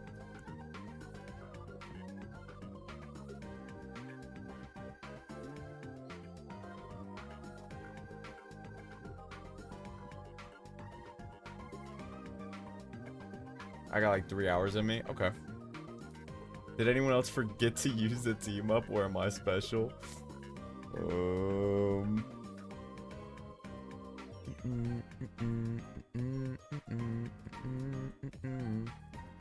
See, I don't know what to watch because I need like long videos.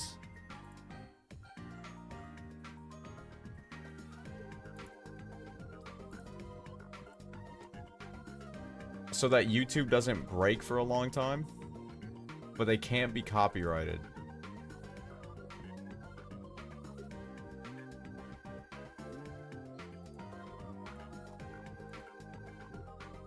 Jiro's downfall, fall and rise of a twink. That's all good.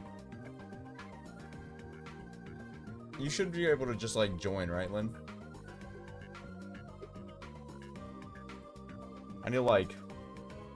How did my cam turn back on? Cam off. Subathonic sleeping. God, I'm gonna wake up so late. It's almost 4 p.m. I'm probably waking up at... Realistically, let's shoot for 1 a.m. Let's shoot for 1 a.m.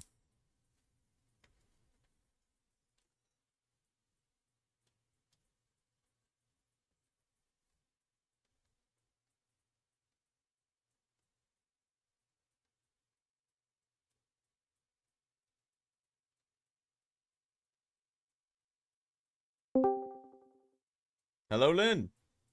Hello, kitten. Hello, my kitten. Hello. Are you EP? Yes. You're a grown man. The fuck? That's rude. Good night, Divine. Dude, why does everything have to be copyrighted? Like, Aqua Teen Hunger Force sounds dope as fuck. To just watch. With my playlist of video essays. They're like 4 hours long. I don't have a playlist. I'm lying to you right now. Wow. Okay. Cheers. I Thank could you. make you one though. Yeah, I can you make love me watching read long video essays. Can you make me a playlist of 4 multi-hour long video essays? Yeah. You know what's the first one on that list, which is a video essay I've watched at least 10 times? H Bummer Guy's like plagiarism video. That one's pretty good. Wait, you wanna know what? You know what? You gotta add the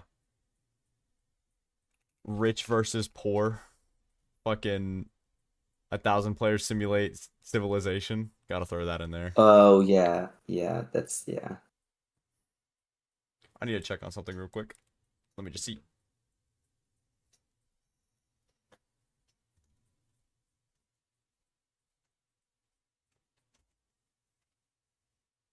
Gone. On, guys. The fuck? Also, if he's gonna watch something, I'm just not gonna get to screen share.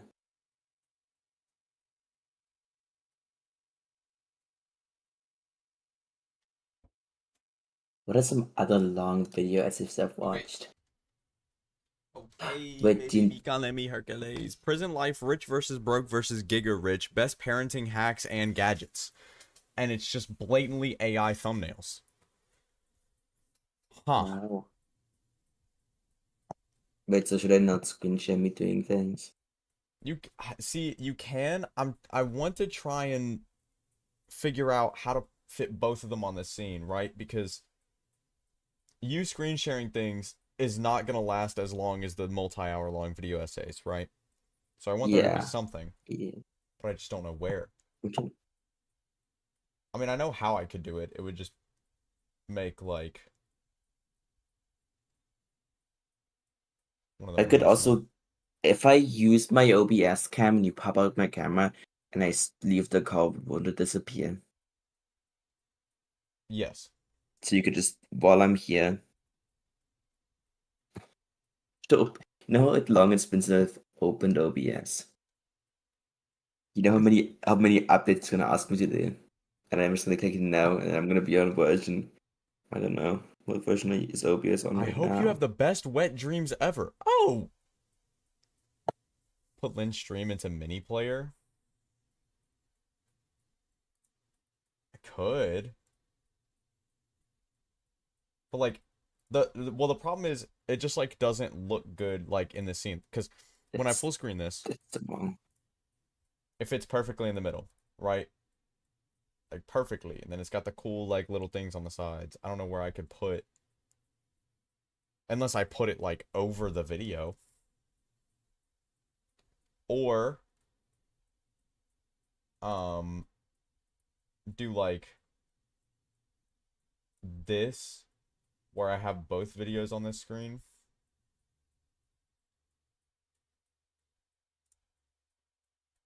Like the video up here and then the put in the box of colorful lines. Wait, I could do that. Actually, that's a good shout. That's actually a good shout.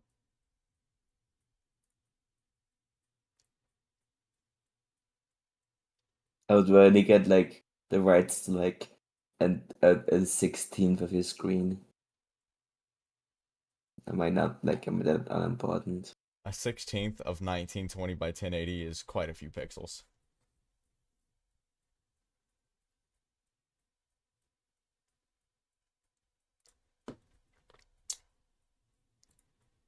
Hey, good BRB screen. When's the last time you used that? Oh, die. Oh. I did flip because it's my cam, by the way. No. Okay. It's flipped when I have my screen on Discord. Hey, hold on. Let's pull out. Let's do. What is this? What is this? What is this? What is this? Come on, that joke isn't funny. What do I do? Do I game? Guys, look at the BRB screen. Yeah, it's my cat. I want to tell him how cute he is. Not like his name is. Full screen real quick. Yeah, I'm gonna be like. Look at that. Look at Look at the him. kitty cat. Isn't he awesome? Also, look at my beautiful art. Wait, is he almost on chat? Those are her cats. Pop cat emote.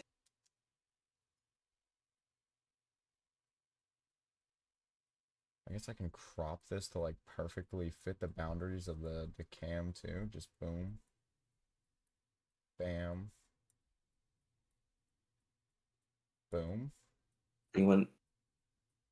I can't say things that are as unhinged as I would say in chat. Oh, because you feel embarrassment. Yes. Yeah, that's not gonna fit. Okay, so we're gonna have to do the other option here.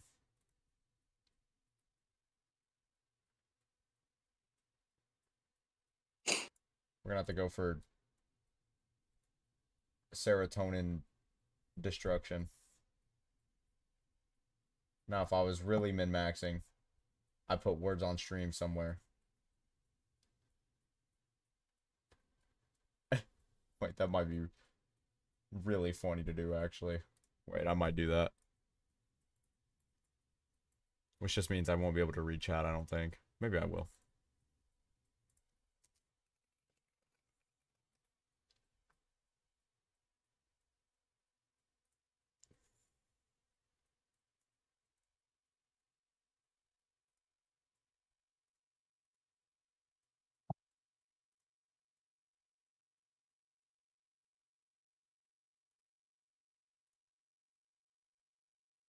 There's no really blank space. You can see like the dope artwork in the back.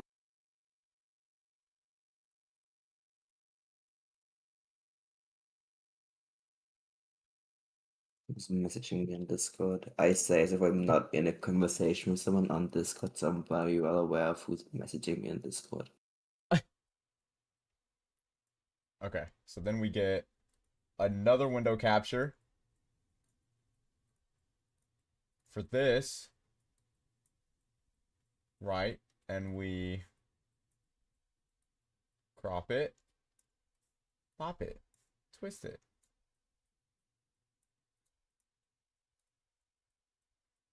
And then we put that bitch. It doesn't fit, so we're gonna make it fit. Right there.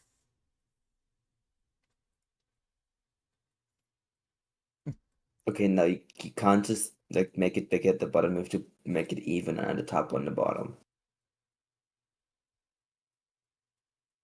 No, that's impossible. It's just one of those things that we have to deal with. Oh, is it because your chat is a majority bottoms? So you Yes. have to like Yes. represent that? Yes. Okay, okay. Okay. That last corner is just gonna go blank. Cope with it. I'm not committing to like putting fucking Subway Surfers in that bitch.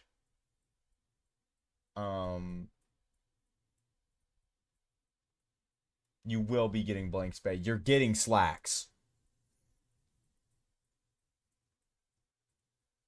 Hey, it's there's like shapes and colors on it. It's not blank space.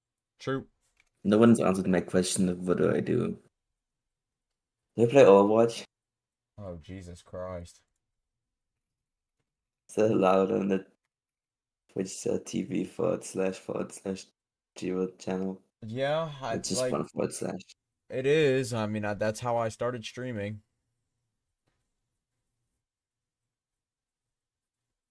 So I don't like solo queuing and our boyfriend is asleep. Hour. What the hell? Okay. Put on 1,000 players, simulate civilization. Fucking. Oh yeah. I was looking up, but shut up. 1,000 There's a people one across really 2 long massive Hollow Knight islands lore to video. simulate a realistic civilization. The players.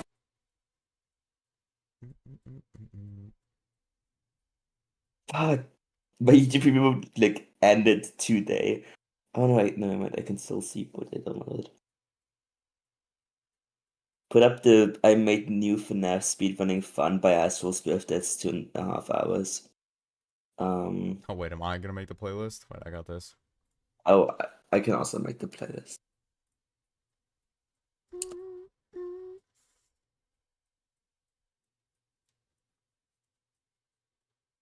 I love Astral Spiff. Astral Spiff is so That was a goated. good video.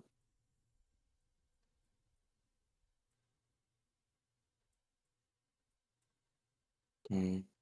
Could see the problem. I could just get the extension that fixes it, but the problem is if I play a playlist, obviously YouTube is like, oh, you are AFK. We are going to. Are you still here? And then I'm not, because I'm dead fucking asleep. So then it just doesn't play anything. But I can make people watch my favorite video essay. Sure, run it up. I'm only planning on sleeping like 9 hours, so that's like the target.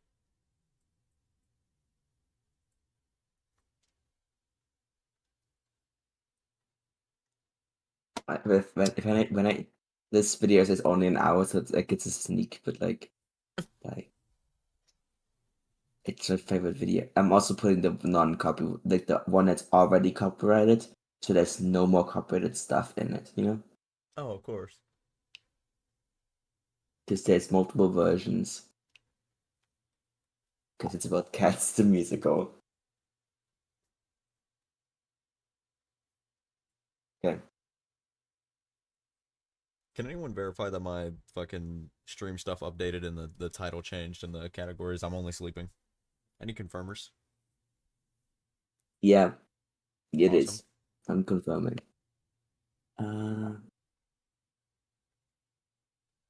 This one's also only like an hour, but it's the Hollow Knight lore.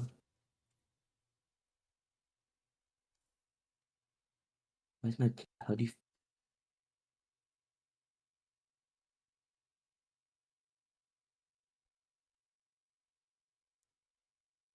I don't know how many hours that adds up to.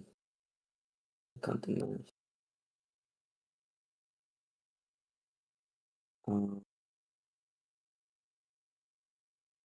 Yeah, I thought I'd add this video as well.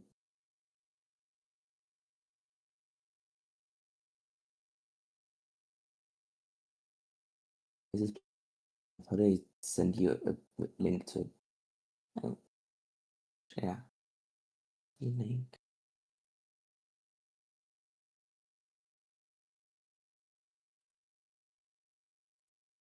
Awesome. In our DMs, I can now see it's my birthday present for you that you never replied to. And then the link you're not gonna reply to. Hey!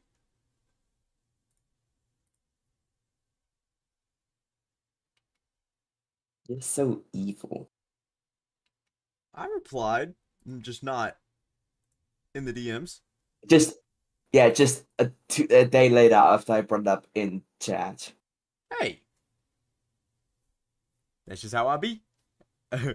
Shit. I'm gonna draw. Almost everything Philip ever made for the site.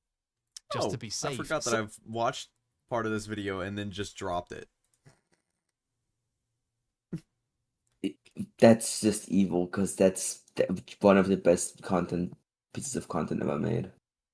Yeah, I got 17 minutes in and was like, no thank you. I can't remember why. I don't know why, because I really enjoyed the Illuminati section and saw it get reposted like 100 times when people were talking about her and how shit of a human she was. Yeah, the Illuminati section is good. The follow-up video he has on his second channel, that's like the cut content from that section, is really good. And then there's what's his name? Tom in the Shadows, whatever. He makes like YouTube music reviews usually. He made like a random takedown video adjacent to this as well, where he goes through all of the videos and covers all of the like blatant misinformation and lies she spread. And that's also a really good video. I fucking hate Illuminati, so I love this video. This video. Shit. Because I was there when she was first getting exposed, before she started making copy YouTube video essays. In 1970, in Analog magazine, Harlan Ellison and Ben Bova published the short story Brillo. Alright, kitten. Ellison's one of the I will most be famous going to bed writers in now. history, but Bova's no slouch. He He soon kitten, became I'm editor of not. Analog, where I'm he the was alpha. beloved and won the Hugo Award for Best Professional Editor 6 times. This isn't one of Something, his. He something, accepted this leashing one on films. behalf of George R.R. Martin, whose career he started. George couldn't make it. He was running a chess tournament at the time. Writers Sleep used to well. have fun. Now we just complain about Twitter. On Twitter, Brillo was about the Is he world's first evil? robot police officer. His name's Brillo because Brillo pads Let up me know. metal fuzz. That's pretty good. This is one of the earliest stories in Oh, fiction so about a used by robot OBS cop, like in a time. commonplace trope today, Oh. and soon in real life. It wasn't the first example. The most famous Audio, earlier one audio. would be Isaac Asimov's Caves of Steel. Remember this, it will You can come up listen later. to Ellison and music Bova thought the idea and had then legs and decided to exit adapt it out into a TV show. They pitched the idea to a few companies, including NBC, where an executive named Terry Keegan said no. They later showed Brillo to Paramount, where the head of development, Terry Keegan, he'd recently been hired there, said no. The same man passed not on the actually same going to pitch draw twice cartoons, at two I'm going to companies. draw Clearly not a something fan else. of the robot cop idea. 6 months later, Terry Keegan sold a show Sorry for called everyone who Future wanted to see Cop draw to cartoons. ABC. It's a show about a robot cop. He's an android, a robot, the perfect cop. Our boys realize they've been ripped off. When I saw it, I wanted to file immediately. My attorney said, forget it, man. He said 90% of all plagiarism Oh. suits, the plaintiff loses. Besides, these Oh, guys will yeah, kill it's you. You'll never 41 work in this hours. town again. They spend years Well, yeah, finding a you lawyer won't, willing to so- sue a giant television conglomerate, Don't despite look the at all cost my and the odds possibility of today being anyway, don't blacklisted look from at it, working in it's all television. In his cringe. deposition, Keegan claims he never read Brillo, We're gonna an have to scroll obvious through it lie. again, It was later just discovered the 12 times memos because I proving he can't find what I'm deliberately ripped them looking off had been burned. Oh, yeah. The jury found in favor of Ellison and Bova and awarded them $337,000 in damages, about $1.2 million today. Shadow, how are you, Ellison used Shadow? some of the money to I'm put up a waving at you billboard right across now. the street from the studio reading, "Writers, don't let them steal from you. Keep their hands out of your pockets." Or at least he said he was going to in interviews at the time, and later journalism claims it happened, but I can't find any pictures, which is a shame. Either way, they Is still he made off evil? with all that delicious money. Yum yum. I've been waiting 4 years for this moment. 4 years to tell other writers they can fight him and beat him. So, what's all that about?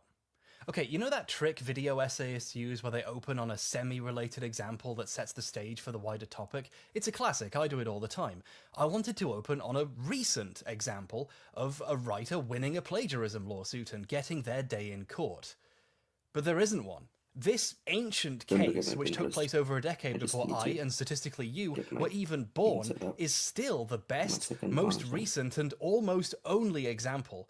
Ellison and Bova are among the few writers to ever So I see can still financial see chat. compensation for their work being As it stolen. were. Oh, this always happens. Testing, testing, 1, 2, 3.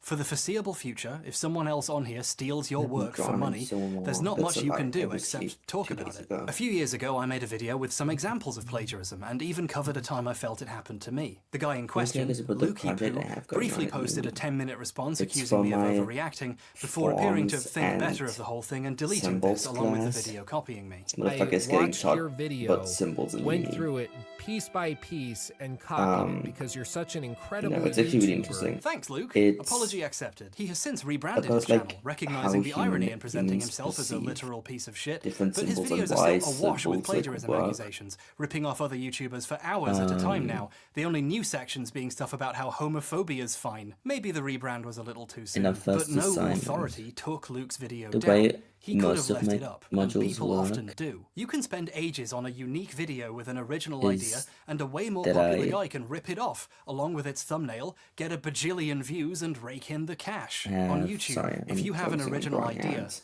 if it's good, Is that I it won't be actually yours for long. The fact I'm have making this video one during lecture one of the week biggest and nothing creative much more. strikes in history And isn't then lost on me. Other people's hands have never the before other been this time is deep in the pockets of another creators. We need date Harlan in the Ellison's week billboard now where I more than have a ever. practical But I don't know how to rent a assignment or billboard and it sounds expensive. period. So instead, we're going to And talk about plagiarism on YouTube, what exactly it is, why it's wrong, and the many unintended side effects. Only then can we begin to talk about what to do about it, or at least what I'm going to do to try to put some of it right. And in that I'm going to use a practical few relatively segment, well-known we, examples you might have heard of already, use and some new random ones I lectures found just for this video. for a I could even project ruin we some have of to your favourite defend in. YouTubers for you. Apologies in advance. So, let's start some fights. Part I. Philip. What's going on, everyone? Thanks for clicking on the video. Philip Mewson was a YouTuber Another who reviewed broad teeth. Nintendo Switch games and accessories teeth and and talked about hands. Nintendo-related news. His videos were surprisingly well edited, and by that I mean they used way too many fancy transitions. I mean, they're not even hard to do, you just drag and drop them on your timeline and what? But when he applied for a job at IGN, his obvious mastery of a plugin everyone else also has, and existing channel with a decent size led to him getting picked as their new Nintendo editor. On August 6th, And so for 2018, this, his review of this Dead is big Cells went module, up onto the official IGN our YouTube first channel. But assignment then on we got August because 7th, the message YouTuber was like 2 Boomstick weeks ago. Gaming posted a video titled, IGN copied my video Dead early Cells on, review. so What do I do? He had my noticed first some semester similarities between with what I- Philip's reviews and his own, I dropped published out in of what I late was doing July. previously, Dead just Cells comp takes the sci. progression of a Metroidvania and integrates it into this procedurally yes. generated action roguelite. It takes the progression system of a Metroidvania and transforms it missing into a a thing there, I'm procedurally pretty sure. generated action roguelite. This Oh, it's combat like system hidden is in fast, this fluid, weapons. responsive, and one of the most rewarding representations of 2D combat of the entire genre. Fights are fast, fluid, responsive, and hands down one of the most gratifying representations of video game combat I've ever experienced. Dead Cells figures out an intriguing way to have your roguelite and Metroidvania experience all in one by focusing on your failures and urging you to try something new the next time. Dead Cells strikes a perfect and engaging balance between the Metroidvania and roguelite experiences by focusing on I'm your sorry, I'm like failures in and random urging you to rhymes, so I'm experiment gonna each time stop you do and fail. Dead Cells only telling the falters story slightly again with over some and over. repetition setting in, especially on the early areas and during longer play sessions. Dead Cells does falter slightly with some repetition, but it's only felt in its earlier areas and during the extended play sessions. Speaking of repetition, oh my god, Yeah. the review was In this taken down while module, our IGN first investigated the assignment issue for this further, week and then later that day confirmed he had been let is go from the company. to But was take this a the short first story, time Philip had done this? or any Catching piece of someone writing doing in, like, a section plagiarism of a is book or difficult. whatever, Someone like, has to whatever notice we the want to, theft, which means basically. having also seen the copied work. And we if it's have anything to obscure, that's quite symbolize unlikely. that If you catch someone section of plagiarizing writing, once, chances are or, like, they rolled those dice a few based times on that section of before writing, you and have to hadn't been unlucky yet. develop our own, People like, started looking symbols. through his other reviews in case there was more. Over at Kotaku, Jason Schreier's article on the firing was That updated to mention an anonymous tip, that, like, pointing out represented similarities between Philip's review of FIFA 18 on the Switch and the one on Nintendo Life by Chris Scullion. Philip's review was made for his personal channel before he was even hired at IGN, meaning he'd been doing this for a while. Scullion I himself sort of would later was post a like, video comparing his something review like with that might Philip's, be showing easy off for the this would many probably be, similarities, and I'll link that in the description. But I want to zoom in on my favourite example. like Philip a tries to poem. hide what he's doing by changing words But the around, issue of and a he poem, does it like, I was really running into, badly. is that a In his poem- article, Chris in a poem, says not a lot of compared to the things happen. non-Switch versions, the graphics are a good deal less detailed. Here's Philip's version. However, when you get up close and get a good look at some of the character models, it's pretty clear that they do have a good amount of less detail than the Xbox One and PS4 versions of the game do. It's pretty clear that they So there's do a lot of have actions a to good convey. amount of And the less product detail. was No like- one would ever like, write that the sentence product on was like, purpose. you You will only want create to that by trying to change something you stole. There's a probably great have example here of the deeper every problems that plagiarism word can cause. Philip's review contains and, false like, every information. noun For and- example, here when he talks about the game's Women's League feature. Not every, The 18 what's the comes other with the standard one? tournament Verb. and kickoff Every modes, noun as well as the verb Women's wants to League, be which some- was officially probably what introduced one in be the FIFA one 16. symbol. There are no women's leagues in FIFA 18. There's women's football, but leagues are specific real-life organizations So that do not okay. exist in the Planet game. of Philip's Promise plagiarism gonna work. avoidance So techniques instead of caused him looking to for stories reword a references, it sentence was, like, so minute badly stories, that like, he invented a feature that meant doesn't for, like- exist. While these discoveries were being made, Philip made the decision to record and post an infamous, quickly deleted video onto his It's for, like, channel children's entitled bedtime stories. My Response. And I not found an one was like apology, about a little response. cat. A little